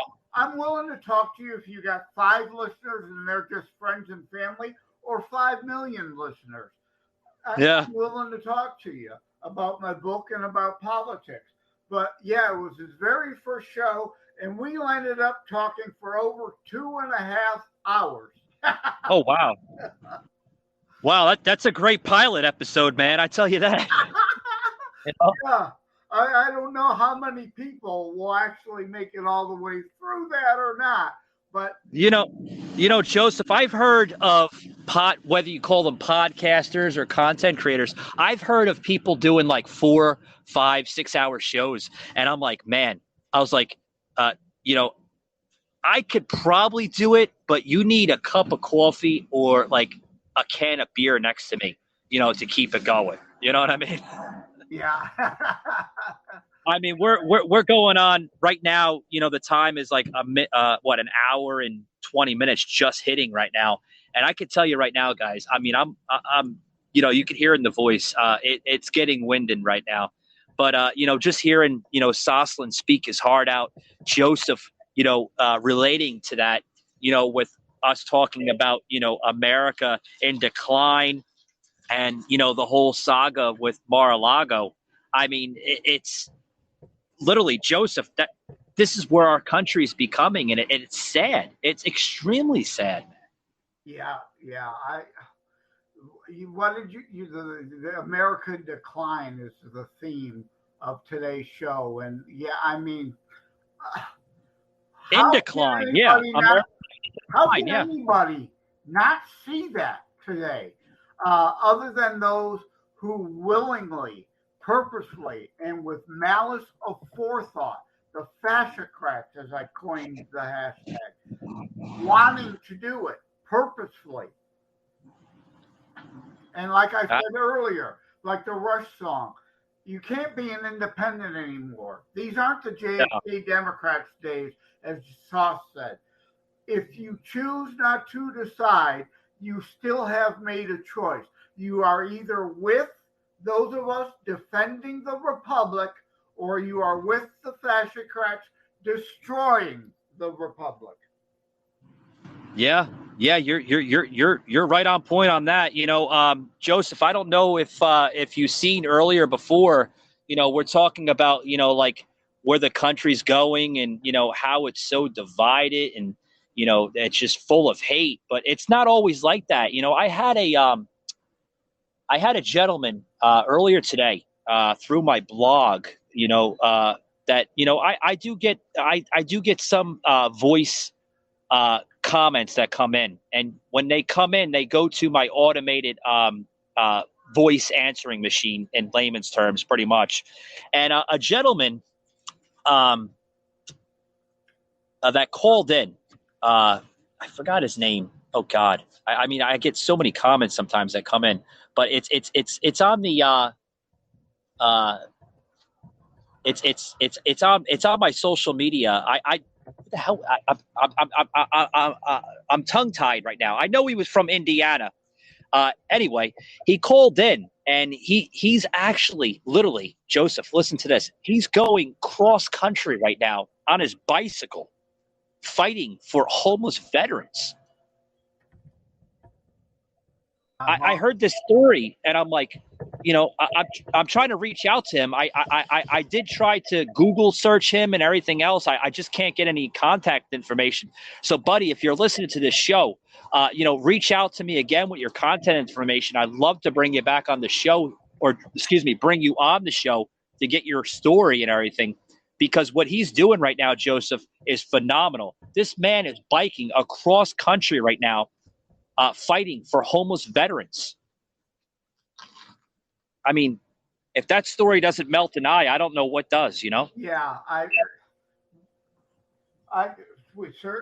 know you do, as I do, have a special place in our hearts for those who stepped up and defend our nation and want to keep us free, fight to try to free other enslaved peoples and spread freedom. The Navy, was it the Navy? I think they used to have a commercial, a force for good. And I've got no problem with that. This bullshit about colonialism is nonsense. We are about freedom, and we should want to spread freedom. And those who step up, and I am against amnesty, but I'm willing to make one exception.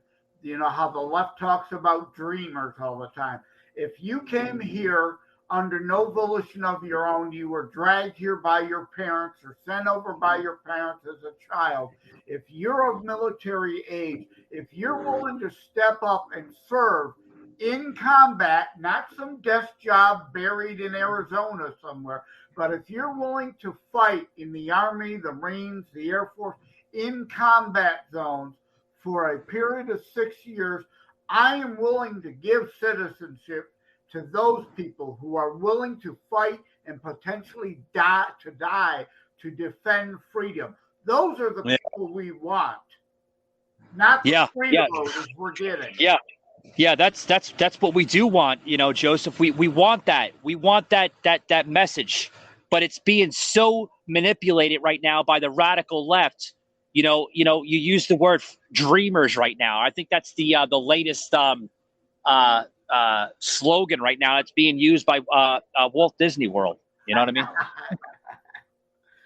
But it's been a good talk again with you, Joseph. I always like to keep the shows here with Joseph that he comes on over an hour because it deserves an hour. I mean, Joseph comes on here and he spills his heart out, literally. Yeah, well, just to tie this back to my book, we talked about Salman Rushdie. I mentioned him. I mentioned the attack on Americans in Jerusalem, a bus attack by the Palestinian jihadists. And it has to be repeated again over and over because people don't know history. They keep talking about a two-state solution. Well, the supposed Palestinians, the terrorists, the leaders there aren't for an independent state. They rejected a two-state solution 5 times already. They are anti-Semites. They want to kill all Jews, and after they're done with the Jews, they want to destroy America too. Because remember, Iran says Israel is the little Satan, America is the big Satan. Yeah. Yeah, that's that's a good way of looking at it, I guess, in a way. But I mean, why is it like that though, Joseph? Why do they look at that terminology like that? Well, it's just pure hate. I mean, it's part power and control themselves. It's like Osama. I was on a show the other day. Osama bin Laden, right? He was considered a freedom fighter, and I wrote a piece. If you go to terrorstrikes.info/blogs, you'll see a piece. One man's freedom fighter is another man's terrorist, right? Osama bin Laden was backed by us and the CIA to repel the Soviet unprecedented, unprovoked invasion of Afghanistan in the 80s. Osama got a taste of that power, and he wanted to retain the power for himself. So when that war was over, he then turned on us because he wanted followers loyal to him, not just cause. And all that laid out in Terror Strikes Coming Soon to a City Near You. Yeah, Joseph, you mind you mentioned Osama bin Laden. I don't know if you've seen the piece that just came out quite recently with the son of Osama bin Laden. Now the son, which is quite fascinating. The reason why I say he doesn't resemble his father whatsoever it is because he doesn't. Now this kid, which is now a man, Joseph, he's a full-grown man. This kid. Or excuse me, I got to stop saying kid. This man, when he was a boy, Joseph, he literally was shown pictures of destruction, buildings getting blown up. These are sentimented imagery that you would show any type of child that you're trying to train them to be killers. This is what they do in the Middle East to children as young as 5, 7 years old. They show images to children as young as 5, 7 years old to train them to be killers and, assassination members and stuff like that. But, after showing this boy, now a man, the imagery, it's quite fascinating, Joseph, because he is nothing like his father. There was just a documentary that came out just not too long ago saying that he wants to be like an artist or something, a graphic artist. Isn't that amazing? After everything that he was shown as a young boy, now a man, that he doesn't resemble any of that of that evil. Yeah, well, I've got a book. I forget what it's called. Once you start talking again, I'll go run and get it so I can give the author's name and the book title. Who was like that too, indoctrinated into jihad, but then woke up. There's such a thing as going too far, and to tie this back to Biden and the FBI raid and all that stuff, we see that from the American left. They go so fucking far that even the idiots that have been their followers are finally no longer fake woke. They're actually awakening. And like you mentioned, the indoctrination, the PLO does this in their territories with their children. It's literally in their cartoons to hate the Jews and to hate Americans and teach them how to be killers. Yeah, I mean,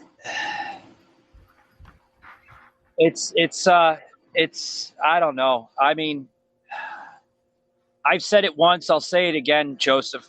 how much more can this world take? I mean, how much more evil can we absorb before we literally turn on one another? You know what I mean? Yeah. I while you were talking, I did run to my bookshelf and grab this. It's Kamal. Now, obviously, I want you to buy my book, but, Of course, I do also recommend this book, Kamal Salim, and I met him. I have an autographed copy of his book in my hand. Wow. Well, how did that go? Yeah, it's great. Yeah, he tours. Again, having been indoctrinated into jihad, and he woke up, he is now, of course, a freedom fighter, against the Islamic radicals, or GIJA, as I call them. Like I said, Global Islamic Jihadist Interim Army. I say that like we call the National Socialist Deutschland Arbeiter Party Nazis.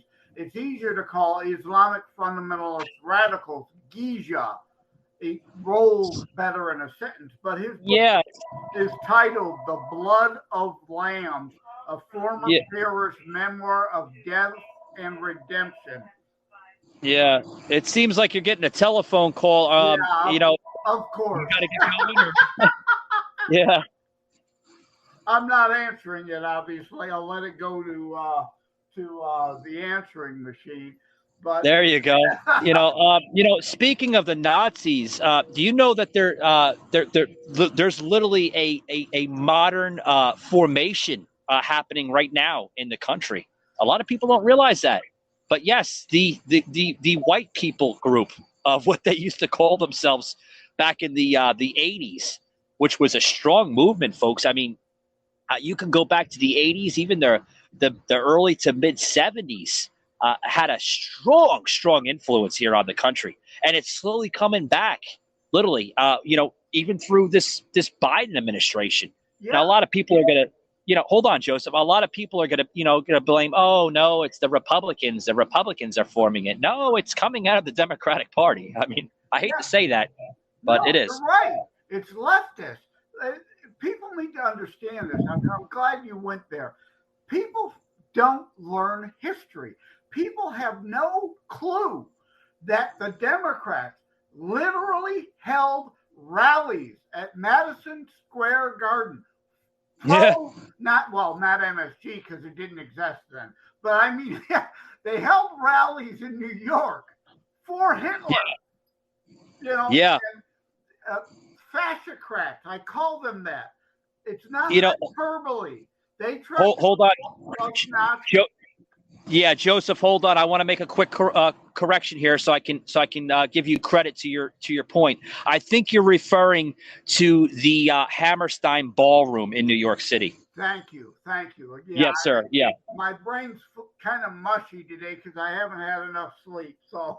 Oh, it's okay. I just wanted to give you credit to your point. Yeah, it's the Hammerstein Ballroom that's been in New York forever.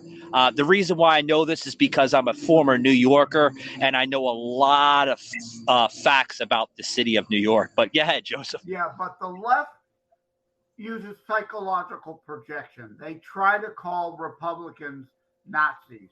But I wrote a piece about this. I call them fascocrats, and it's not hyperbole.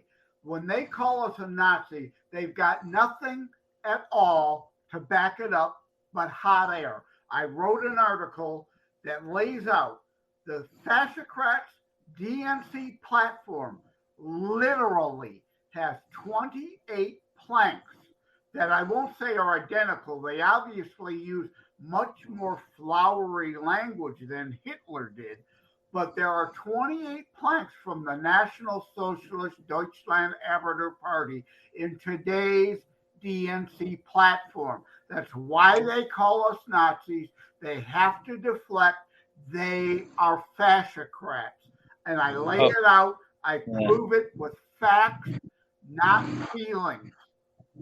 All right, Joseph, if for a leftist or a liberal that may be tuning into the show here on Spotify or any other podcast platform, can you explain this in layman's terms? I'm not trying to offend anybody, but some people may not understand the terminology that Joseph's explaining here on the show. So again, if there's a leftist or a liberal that's tuning into the show, which we do get sometimes from occasion, can you explain that in layman's terms of what you're referring to? Well, the two most glaring ones are easy to understand.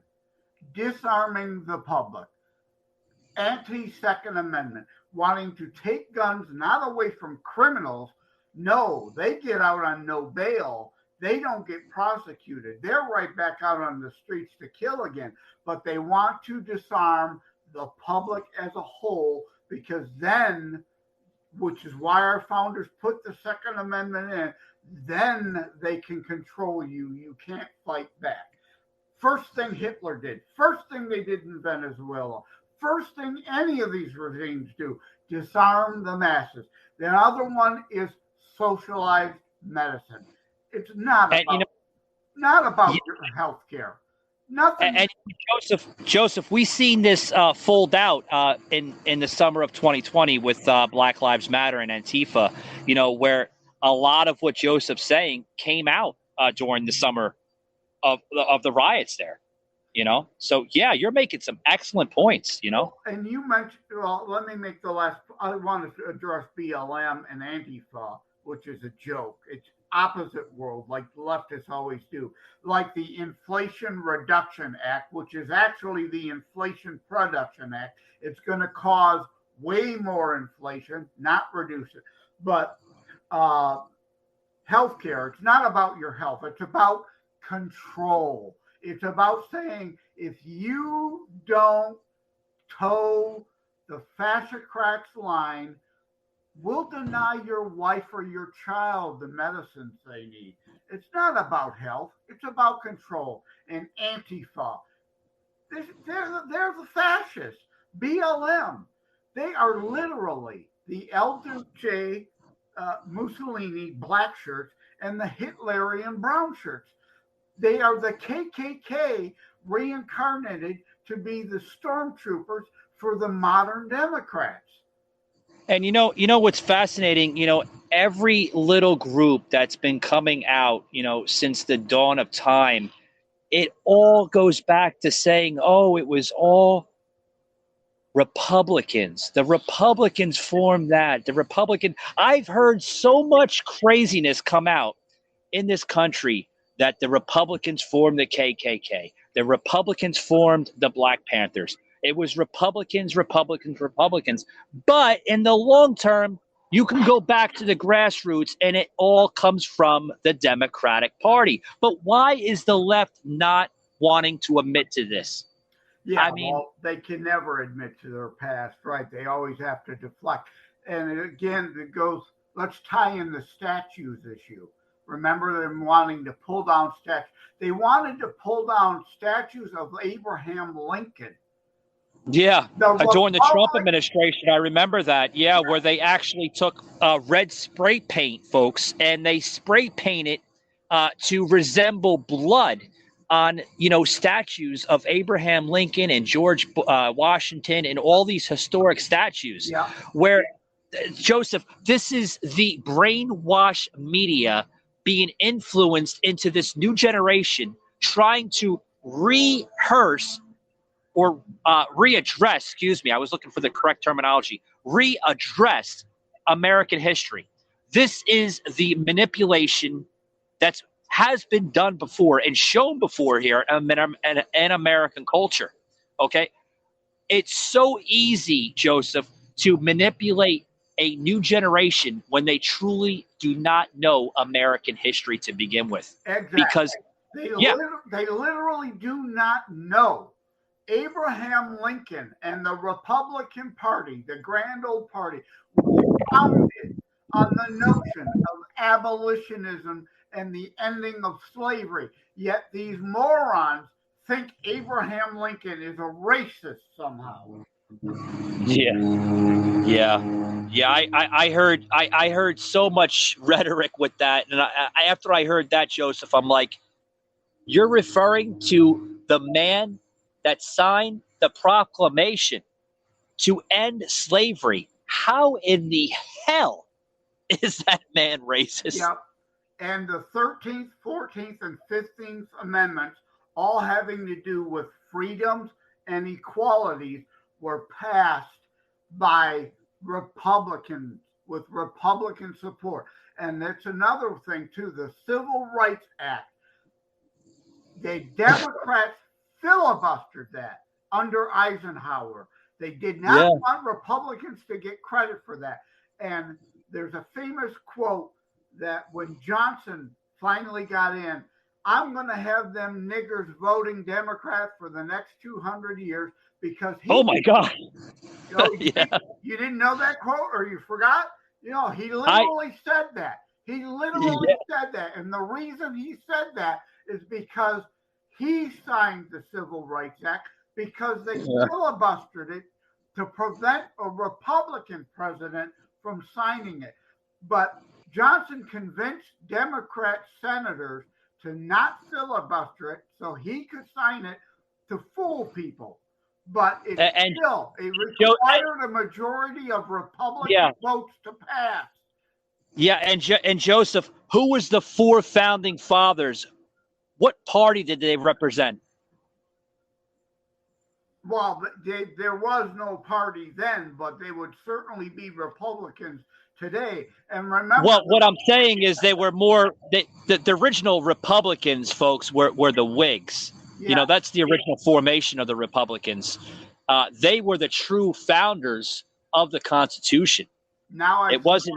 You're going with that, but again, you get the memo. Yeah, I'm trying to enhance the terminology behind what we're talking about today, guys. I hate to say this, okay, but it's true. I don't want to say I hate to say it. I'm just going to say it. It's true. If you want to admit to it or not, to my leftist listener or my conservative listener or Republican listener or independent listener for that matter, the true foundation for this country, if there was a Republican Party in 1776, okay, was the Republicans that signed the Declaration of Independence. It comes from, Joseph, a Republican movement, not a Democratic movement. Like I said, if there was a Republican Party in 1776, it came from the Republican Party. No, you're absolutely right. It's the whole point. And it's like Benjamin Franklin said when queried, what have you brought us? We have given you a Republican, ma'am, a republic, if you can keep it. That's the whole point of why the Republican Party was founded, to preserve the republic, but yet free the slaves, to guarantee the all men are created equal promise of the foundation of the party. And all blacks following the Civil War were Republicans. I want to recommend a Matthew McConaughey movie, The Free State of Jones. Watch that. The KKK was formed by the Democrats to stop Republicans, both black and white, from exerting power in the South. Oh, absolutely. Absolutely. I mean, folks, you're hearing facts in the show. You're not just hearing, just viewpoints that Joseph's making up. These are actual historic facts. Historic facts that, not only you can hear it on this show, but you can look in the archives, the National Archives, okay? They all have these facts. But Joseph, you're going to get libtards. You're going to get these leftist maniacs that are going to say, oh, it never happened. It never happened. It did happen. These are just people that are trying to change history. Okay, I've said it once. I'll say it again. This is for attention. Yeah. It is. It's because, Joseph, the party, the Democratic Party, is dying. There's no message behind it. This is not. When the Democratic Party died? After JFK was, pretty much assassinated. Absolutely. That's when the. Absolutely. Yeah. And to listen, any liberals listening, Howard Zinn is not a history writer. He is a fiction writer. You need to read a real history book, not Howard Zinn left-wing propaganda. And that's where a lot of this is. you've seen it in that movie. What was with oh God, Good Will Hunting, where they that was a tremendous movie. Yeah, but they promote Howard Zinn and the fiction of America, not history of America. And if they are willing to admit history, the latest tactic, you've probably heard this, is the party switch myth. And Alfonso Rachel does a great piece on this. You know, and Dinesh D'Souza covers it in several of his documentaries. He showed all the Southern Democrat, racist, slaveholder party members, and less than 1% of them switched party. But they want you to believe all the racist Democrats left the Democrat Party and became Republicans. It's fake. It's false. It's the latest twisting of history to claim, oh, yeah, Democrats were racist, but Republicans today are really the racist party. It's all a myth. It's all lies. Yeah. I mean, you nailed it. It's all easily provable. And Dinesh D'Souza, if you've not seen all his movies, you've got to see his movies. They're not documentaries like Michael Moore puts on, left-wing propaganda falsehoods. Dinesh D'Souza presents you real, historical, accurate documentaries, and his best one is America. Imagine a world without her. Yeah. I mean, you know, it's just like you mentioned. You know, you mentioned before. It's all propaganda. You know, by the media. You know, by the end of the day, folks. I mean, you know, whether you want to admit to it or not, it's there in plain sight. You know, I mean, it doesn't take a rocket scientist to look at this. You know, it's facts. You know, Joseph, as we close it out, because I'm going to close it out here in a minute. It's been an almost awesome 2 hours of a conversation with you. Probably the longest conversation I've had with Joseph here on the show. And I always love bringing Joseph here on the show, whether we do a one-on-one or a panel with myself, Jimmy, or Soslin, which, by the way, guys, Jimmy happened to have a prior commitment on another I'm just going to say a prior commitment. I don't want to go into full detail, but you know, that was one of the reasons why Soslin stepped in today to fill the shoes of Jimmy, which I do thank Soslin for joining us, because Soslin, as you probably heard, Joseph, is very much well involved in the political culture here today on the Republican committee. He is part of the Republican committee there in Wisconsin, so he is extremely busy. Yeah, and people like Sauce are the immigrants we want, the ones escaping socialism, communism, fascism, who know what it's really like to wake up Americans. You can't go down that road. And the idiots who say that it can't happen here, it can happen here, it is happening here. We are 1930s Germany right now. Oh, by far. And you mentioned Soslin's journey and his story, guys, which I do want to reassess to the audience here, the listeners here that's tuning into the show. If you would like to hear Soslin's story, guys, you can go back to about right around episode 235. Don't quote me on it. You'll see it in the vast library here of Savage Unfiltered, where Sauce literally explains his story, how he transitioned from a small village in Russia, which was a very extremist, communist area of Russia, to come to America. The story behind Sauce is amazing, guys. I highly suggest you tune into that episode here on the show, because Sauce literally pours his heart and his passion out on his journey from Russia to the United States when he was young, very young. very young. I mean, Joseph, after hearing that, I had tears in my eyes, literally listening to it, because these are the immigrants that we welcome here into the country here. These are the people that truly escape oppression or suppression from their homelands. And Sas had said it before, that he came into this country to escape what Russia had. Right. And now he says he's seeing, literally, Sas says it to me all the time. He literally calls the United States a Russia 2.0. Yeah.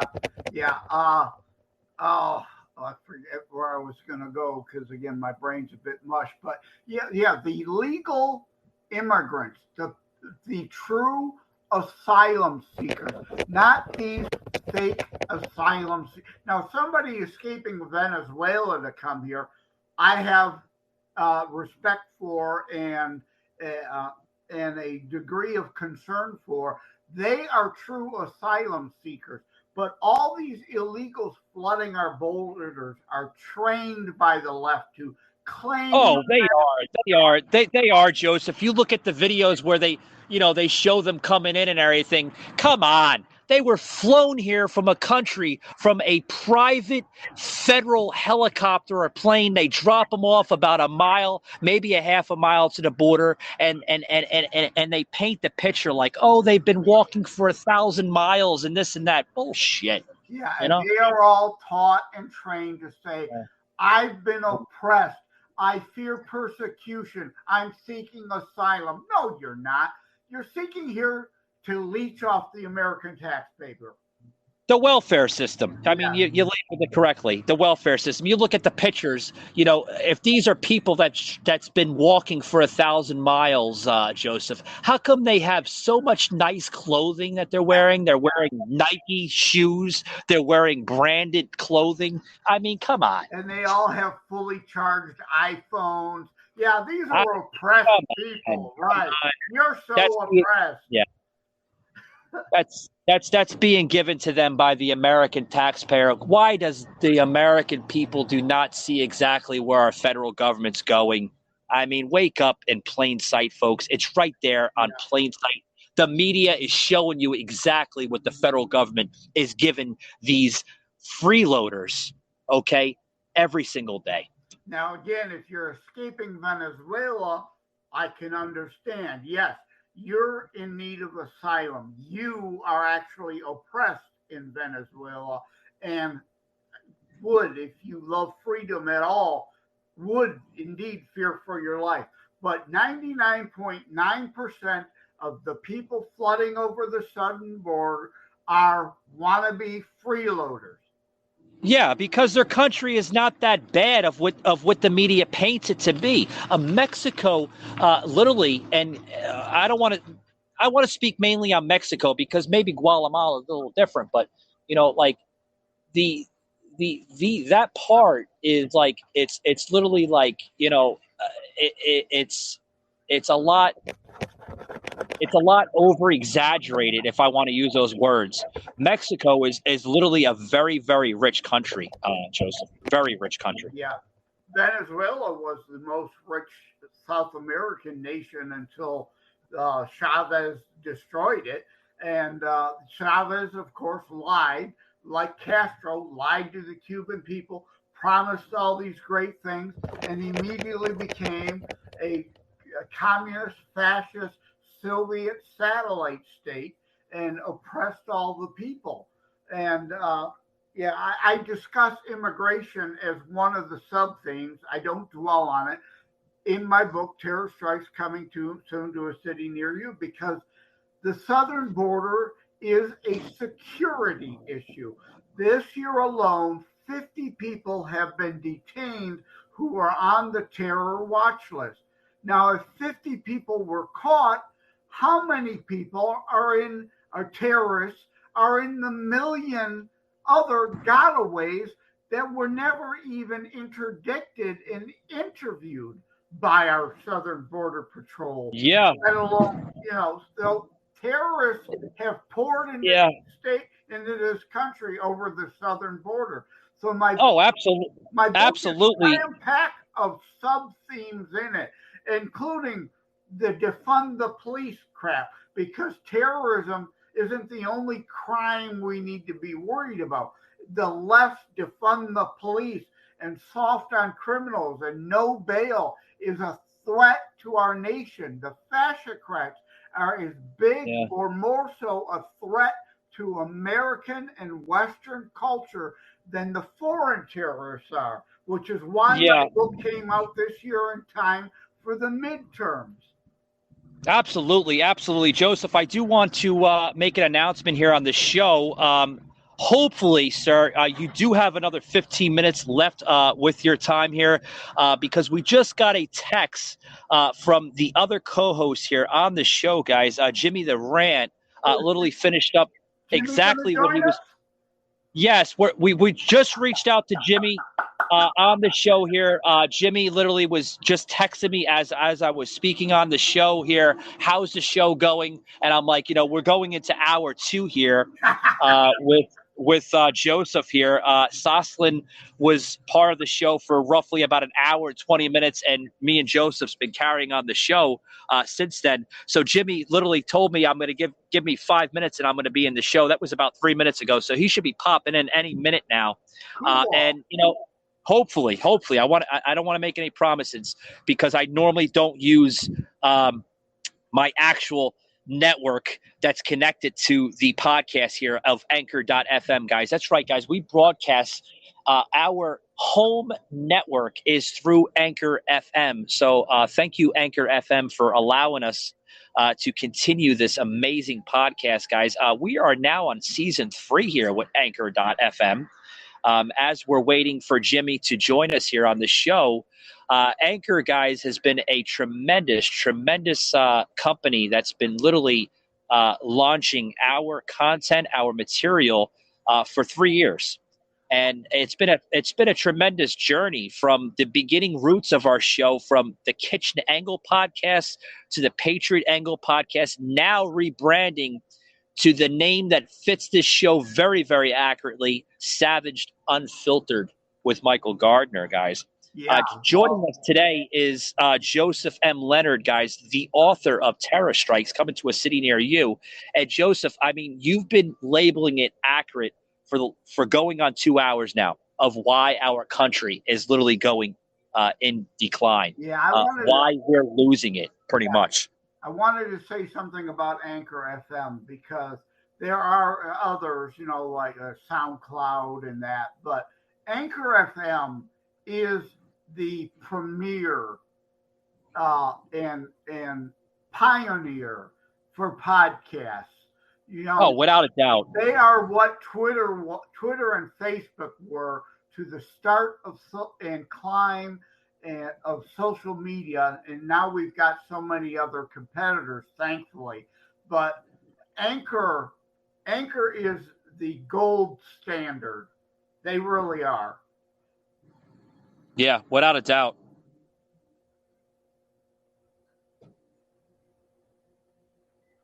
And I don't have a podcast of my own, so I've got no reason to tout Anchor as a quid pro quo because I'm on Anchor. I'm not. I don't have a podcast. So Joseph, I from my heart. Yeah, Joseph, I keep on telling you, sir. I mean, buddy, you need to get it out. You need to get yourself, like, even if you do like 10 or 15 minutes, buddy. I mean, don't you think that your voice needs to be heard, not only through books but through audio podcasting? Well, yeah, I was debating doing a podcast, but the book was the route I decided to go because the legacy of that in print, I feel can hopefully reach the most people immediately now, as opposed to starting a podcast and having to build up an audience over time. The thoughts in this book, and again, it's called Terror Strikes, Coming Soon to a City Near You, but it's not just about terrorism. It's about so many things. It's about people who hate America, including the American left. That's why people need to read it this year before the midterm elections and share it with others before the midterm elections. And a podcast would have just taken too much time to build up, an audience. I could reach the most people this way. At least that's my thinking. That's my hope. That's certainly my prayer. And I feel called to do. I see Jimmy's coming in. That's great. Hold on. Yeah, hold on. Before we bring Jimmy into the panel here, welcome, Jimmy. Joseph here. It does take time to build up an audience. I mean, we're going on season 3 right now with this podcast. And I tell you what, the journey has been tremendous. Welcome, guys, ladies and gentlemen, joining us into the show on hour 2. That's right, guys. We are on hour 2. Jimmy the Rants. Buddy, how are you fucking? Hey, can you guys hear me? Yeah. Can you hear me? Hey, what's up, guys? Just sorry I couldn't be on before. I'm sure it was an interesting conversation. Not only with yourself, but with Robert Ralph, too. Well, actually, I'm sure Mike doesn't want me to admit this, but we spent 2 whole hours talking about you behind your back, Jimmy. That's fine. Wouldn't be the first time. Well, unfortunately, Jimmy, Robert Ralph basically, sadly, had to respectfully pass on the episode. I'm not sure why. There was very unexpected changes. This was brought to my attention about 2 hours prior to the show. So Robert Ralph was basically not on the show. It was just myself, Soslin, and Joseph. But we still carried on the show. It was a damn good show, I think. But did he actually give any reason as to why? No, actually, he just he emailed me, like I said, roughly about 2 hours prior to the show, and said that respectfully, I have to pass on this episode. Did not go into full detail, so it was kind of baffling because Joseph had even made a comment earlier in the episode saying that he would love to have a conversation with Robert Ralph, that's running for state senate of Wisconsin. Yeah, well, hopefully he reaches out and tells you. Hopefully he reaches out and has a better excuse as to why. I mean, obviously he doesn't have to disclose exactly what the case is, but unfortunately with politicians, that's why I always ask them, like, what do you want to talk about, and kind of gauge them, because let's face it, they're running for public office and we're not. So we're going to speak freely. And there's going to be things that, is going to either like hurt their image or help it. And even if they want to speak freely, they can't, which is the unfortunate side to politics, because I would appreciate someone to be truthful and honest. But let's face it, that's kind of not the business they're in. Yeah. We've got to promote the good candidates. But sometimes we can be deceived. Like here in Michigan, I was a big fan of Rick Snyder at first when he first put his campaign. He was like a Trump. I'm a businessman. I will run government like a business. Make it effective. Cut the fat. Cut the duplication. Made a lot of great promises, and then turned into be nothing but a rhino once we got him elected. So we've got to promote the good guys, but people got to understand we're not perfect either. Sometimes we can be fooled by somebody. Yeah, absolutely. Joseph, if you want to give side comments here to Jimmy. Jimmy, this was actually the first podcast episode that Joseph had the honor to meet the legendary Soslin Teemison on the show. And Joseph, what was your comments on Soslin? Oh, that was great. Yeah, I definitely am going to check out his. I wrote down the note, but now I can't even read the note about what the first word it is. But God loves you, and remember, that's what it was. I wrote remember down God loves you, and I'll see you at the finish line. Yeah, I wrote that down as an abbreviation, REM. Remember, God loves you, and I'll meet you at the finish line. I definitely want to check out that show. And obviously, I hope he'll have me on his show to discuss the Christian aspects of my book, because I am a Christian, and my main character is a Christian, makes no bones about it. But obviously, being about terrorism, it's not your normal, everyday kind of Christian fluffy topic, right? Yeah, Well, absolutely. you got to go, Joseph. You got to go back to, like I said, you got to go back to that episode, the very first episode that I had Soslin on. He explains his life journey from a little communist village of Russia coming to the United States as a young boy. I'm going to warn you, folks. If you listen to that story, you're going to be in tears, because it is a very, very sad story. I don't want to give any spoilers on the show, but you have to listen. It's a very sad story. Yeah, very sad. I will mention to Jimmy, I'd mentioned, I'll give Helen Zabo a shout out, although I doubt she'll ever hear this episode. But Helen Zabo escaped from Hungary from behind the Iron Curtain way back when. And we discussed, so I could get your thoughts on this. How is it, or we know why, I mean, people escaping real socialism, communism, and fascism are the greatest immigrants we have.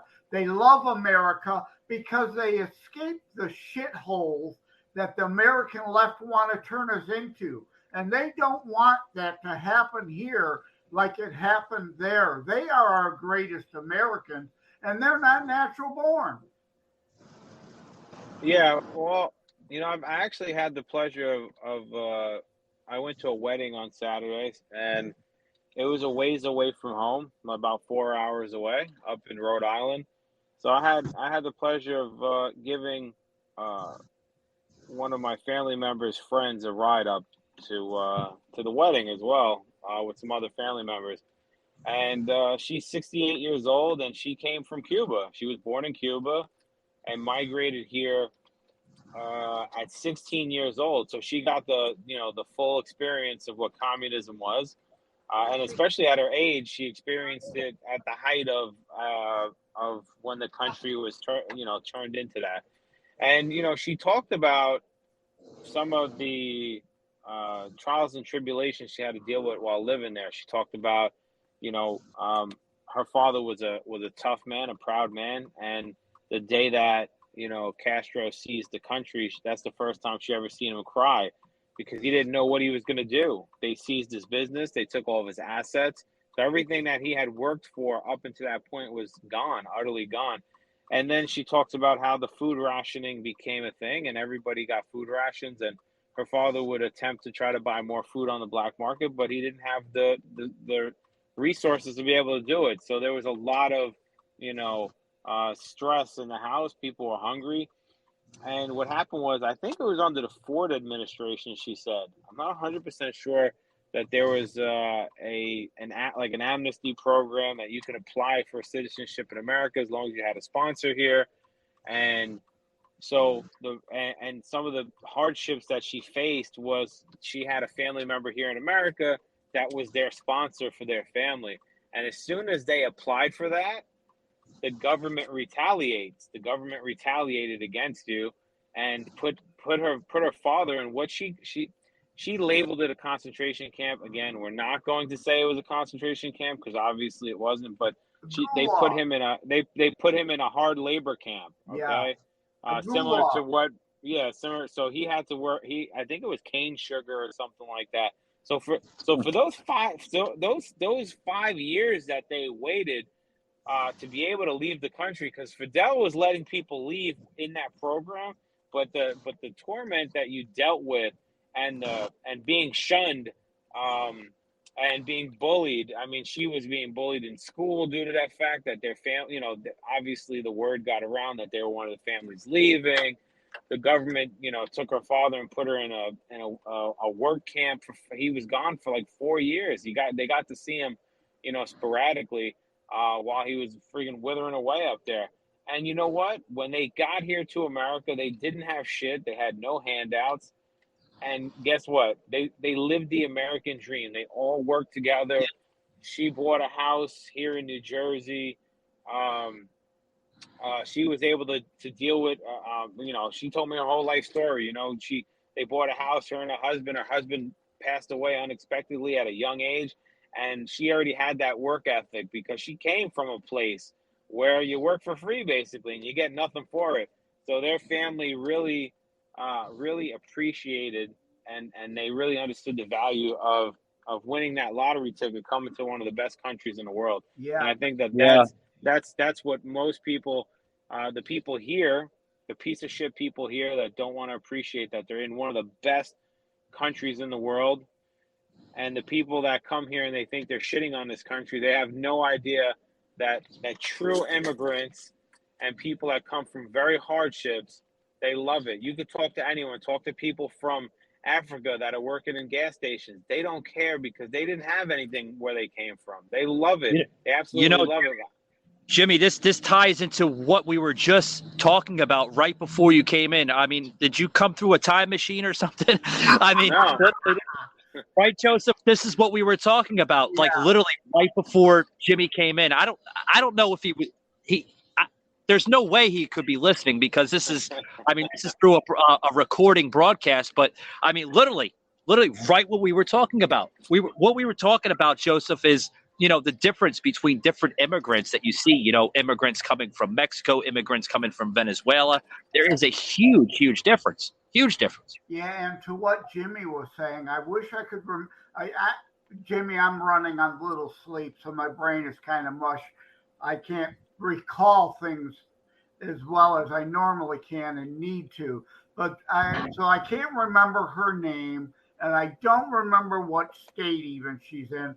Running as a Republican, a descendant of a Chinese farmer who, again, yes, under Mao, it wouldn't have been her father, it would have been her grandfather, I suppose, had his land stolen and their family put into a gulag and a work. That was through Mauser, right? Yep.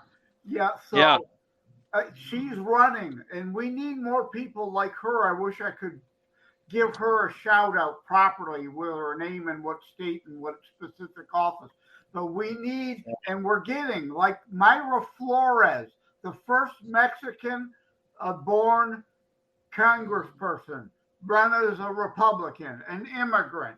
We need more of these immigrants to tell these stories of the real hardship and the realities of real socialism, communism, and fascism. And I'm tired. Stop with the socialism works. It just wasn't done right. American leftists are just so smart. They will actually do it the right way. Give me a break. Yeah. Jimmy, I wish you were able to be part of this panel like in the very beginning because we got into great content. We started out with myself, Soslin, and Joseph here, and I want to thank Joseph for staying on board here, going into almost 2.5 hours. I'm going to close it out here soon, but we got into some good content. We talked about the aftermath of what's going on with the Mar-a-Lago, and Joseph got into that in great detail. So did Soslin, and I think the American people understand just truly what's truly wrong with that sentiment of what went down. There's a lot of fingers to be pointed out with the Mar-a-Lago thing, and Joseph got into that in great detail. And we started getting into the what is truly going on with this country, why it's going into a decline. Yeah, I don't understand how people can be so blind, deaf, dumb, and blind, like Bernie Sanders. How do you not see the stupidity and hypocrisy and lies? Bernie Sanders used to talk about, we need to tax the millionaires and the billionaires. Well, guess what? Bernie Sanders owns 3 homes. One of them, an oceanfront property, even though they... Yeah, AOC said that too, Joseph, so it was a ripoff by AOC too, but yeah. Even though they say the water levels are rising and all the beachfront properties are going to be underwater, he owns one. Same with Al Gore. And he used to criticize millionaires and billionaires, but Bernie is now a millionaire after selling so many books. He only talks about attacking billionaires now that he's a millionaire. Hey, Joseph, the great hypocrite, right? Yeah. Right, Well, Jimmy? when you think about these people, they've never had any real jobs. They've never worked with their hands. They literally they went through the system. They went to college, and coming out of college, they became a politician. What do they really know about the people that they're supposed to represent? The system was never in their job. It became a career job because people understood how corrupt it could be, and the power grab and the money grab sitting in those positions. Congress that were here since segregation. I mean, what do you honestly think that those people understand the folk of the area? They don't understand shit. They've been in power for 40 years. They haven't been able to change not one thing. What's the major accomplishments? And I know tons of people are like, well, look at the policy, look at the legislation. I go, no, look at everyday living. Let me know what's going on. But what I will say is, you know, a lot of people play that card. And when you say, are they deaf, blind, or dumb?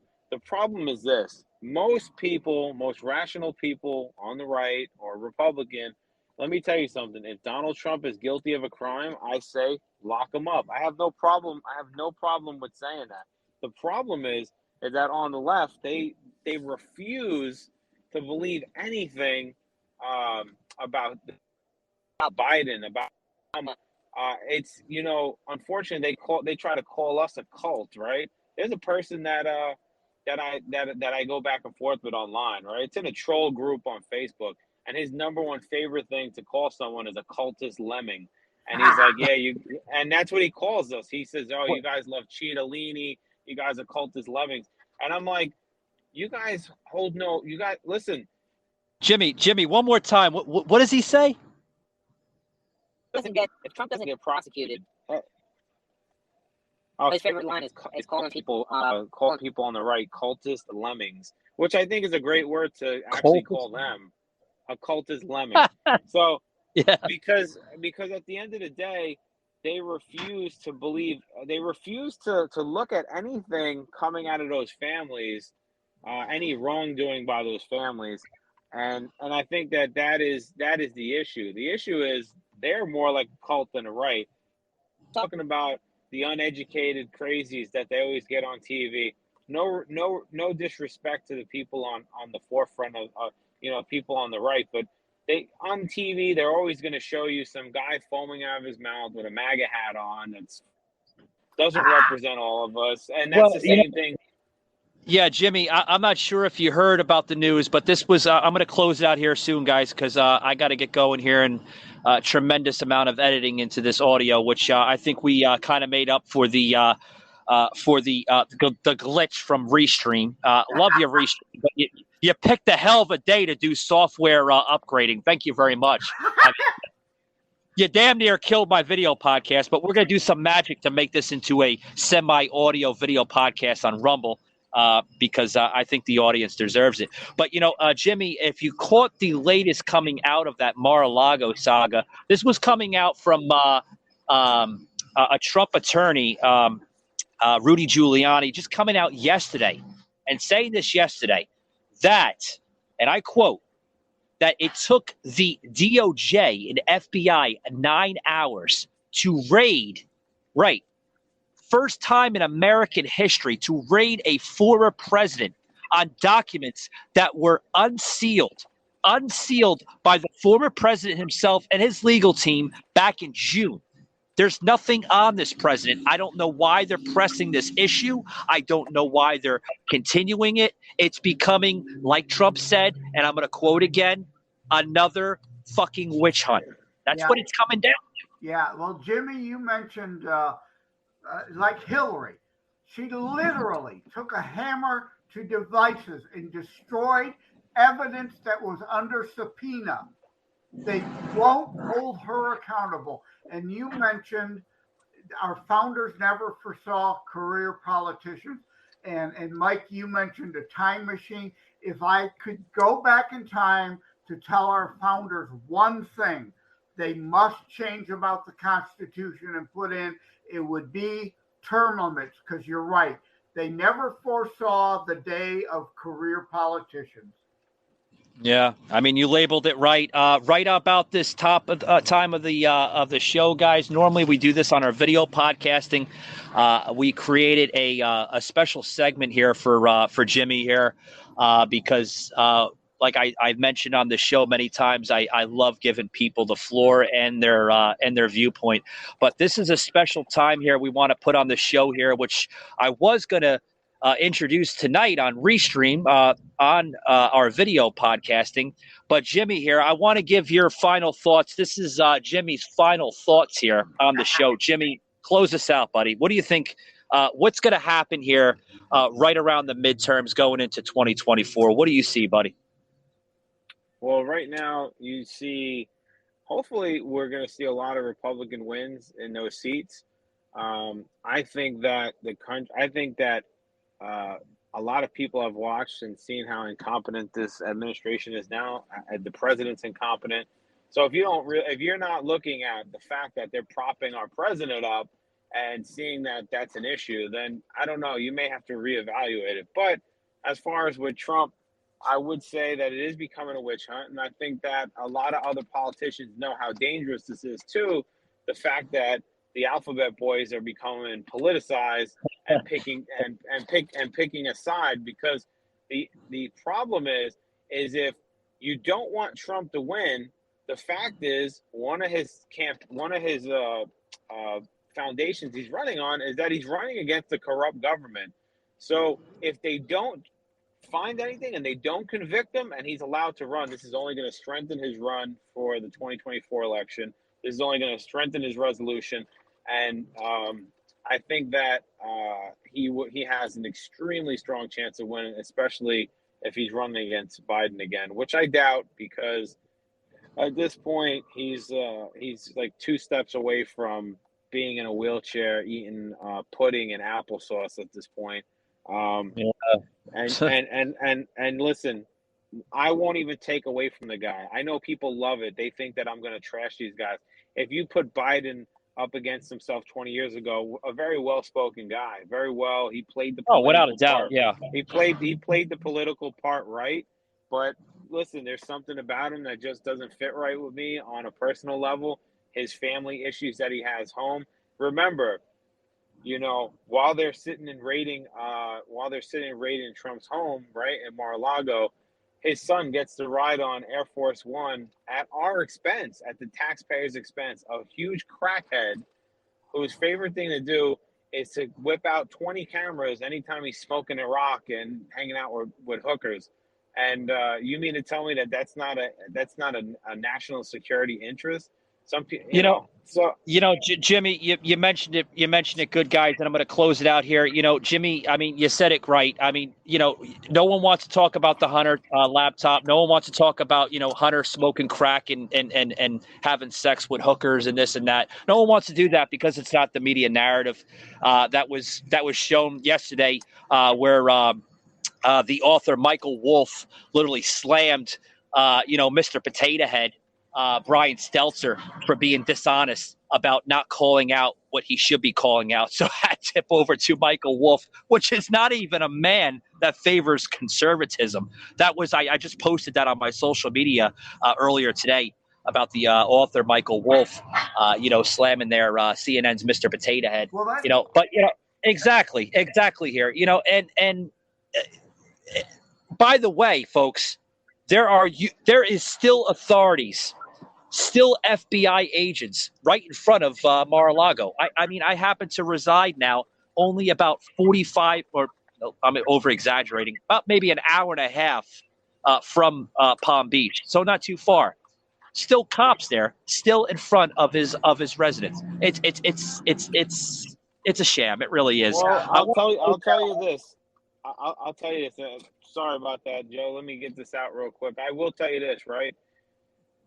Our government, and think of it like this, and people, they scream conspiracy because they don't want to think rationally about it. But our government is willing to raid the former president's house and unseal exactly what they're looking for and tell us what they're looking for, right? Tell us classified documents, whatnot. But they will not released the Epstein fucking file Yep. that literally should be throwing in jail or indicting hundreds of upper echelon and upper class people, royalty in some countries, political figures in others, entertainers. So can you blame us for not trusting the government when they say that they're raiding Trump's house and they're looking for something? For a federal judge to make that decision and say, well, we don't think that this is sensitive information, we don't think the American people should be privy to it. But if Trump took a shit and didn't wipe 2 times and not 3 times, that would make the 6 o'clock news. Yeah, well, Mike, you mentioned Wolf. Well, Bill Maher, who's not loved by the left anymore, occasionally speaks the truth and agrees with Jimmy too. Trump was on the decline and DeSantis on the rise, and Bill Maher says they just handed Donald Trump the 2024 nomination for the GOP and likely the presidential win in 2024 by this continued overreach. And but Joseph, by a landslide. I mean, yeah. By a landslide. You can't make this stuff up. Yeah, you can't make it up. I mean, it's simple as potatoes and gravy, right? However you see it on the dish. Joseph, I want to thank you for coming on. I want to thank you for devoting almost 2.5 hours. Thank you, buddy. It's been a really interesting conversation with you. I'm out of words. I know Jimmy is probably still full of energy here, and he's only been on us about maybe 30 minutes, going 20 minutes, if that. But I hope we still have some listeners yet. And Jimmy missed the part where we were joking about a 2.5-hour show earlier. I was on a podcast, literally the person's initial first launch podcast episode, and spent his pilot, hours. Yeah, the pilot episode, 2.5 hours. I mean, you literally probably gave him his first set of audience. I mean, that's crazy. So hopefully we still have some audience left on this show. We do. We do. It's reaching people. I just, like I mentioned, Jimmy probably just hearing this for the first time. I actually had a gentleman that literally called into an automated blog that I have online. And, once you call in it, you hear my automated voice, and he spilled his heart out, literally a guy, Jimmy, that's and I posted this with the graphics and everything on Instagram and TikTok and Facebook, where he's literally biking around the country for homeless vets. And he's trying to get some money together to put these vets into tiny homes. I mean, hearing this, I was like, wow. Yeah, I was listening to it, and I would say that that's a noble cause, and I wish him the best of luck. Unfortunately for him, he's got to fight through all the hurdles when it comes to the cities and the government with that. It's never that easy, but don't give up the fight, brother, and keep the cause going. And I hope he makes it to where he wants to make it and raises to what he wants to raise. Yeah, I mean, he was saying he was going from Indiana to Missouri, and then he's going back down to Florida, and I'm like, wow. I'm listening to it. I'm like, wow. After I listened to the recording, of course, and then, when the recording comes in, I listened to that, and I was like thinking to myself, I'm like, I got to get the graphics, put the recording into the graphics, because I mean, it was a tremendous recording, where the show is reaching. I never thought, guys, as I close it out, I never thought in my wildest dreams that, a podcast such as this, it reaches people, it motivates people, it touches hearts of hundreds of people, and it's tremendous. And, I know it's going places, and, I'm so ecstatic to where it's going. And I'm really ecstatic to Jimmy. Jimmy's about to start his own show, his own content, and I wish him the best of luck, and he's right about there. I always ask Jimmy, you're right there, right, buddy? You're almost ready to start it. I'm almost there. I'm toggling whether to keep the name I had or Actually, I might change it to something a little more personal. Let's see. Yeah, well, we can't wait for the official launch and the official first pilot episode. It's going to be rather interesting. I can't wait to see, the content behind the mic of Jimmy here. It's gonna be really special. Yeah, it really is. I'd like to throw one thing out here since we're Joseph, if you want to close out any information about where they can find you, because we got to wrap it up here, buddy. Yeah. Well, we were joking about going so long, and if there's any listeners left. So as a reward, if you're still listening, Savage Unfiltered exclusive, as a joke, if you're still listening, I will create, when we hang up, a discount called Overtime, since we've gone into overtime on the show. If you go to terrorstrikes.info/buy, use code Overtime, I'll give you 20% off my book. Holy shit, what a deal. That is a deal. That's a deal of a lifetime, Joseph. We got deal of a lifetime. Got to reward the audience that hung in with us. I'm telling you, Joseph. I'm going to close it out here because I really have to get going, guys. If you haven't read Terror Strikes Coming to a City Near You by Joseph here, M. Leonard, you have to. I'm not just saying it to hype his book up. I'm really saying it. The book goes into great detail. I've mentioned this earlier in the show. Joseph can vouch for me. And Jimmy, you're probably just hearing it for the first time. I've read the book 3 times. Guys, you have to. You have to read this book more than once, because to really understand it, fully understand it, you got to read it more than once, because Joseph goes into extreme detail. Let's just say extreme detail. It's a book for just about anybody out there. But I do want to warn the folks out there, it does express some mature content. So please, if you're gonna buy the book, please be over 18. Please be over 18, because the book does resemble a lot of mature content. With that being said, guys, thank you for tuning in, and thank you, Joseph, for coming on to the panel tonight with that 2-hour and 30-minute mark. Really great episode. Thank you, Jimmy, for joining us into the 2-hour mark. An honor, buddy. And thank you very much, guys. If you want to listen to this podcast, you can follow it on Spotify, Google, Apple, or Amazon Music, as well as Alexa. And guys, hit that like and follow button on TikTok. We're damn near reaching 1,000 followers. Thank you very much, TikTok. I never thought it would reach that. Almost a month and 1 week into it, and we're up to 885 followers. So thank you very much, TikTok. Much appreciation. Guys, I'm closing it out. I'm tired. Take it easy. All right. Thanks for having me, guys. Love you, brothers. Thank you.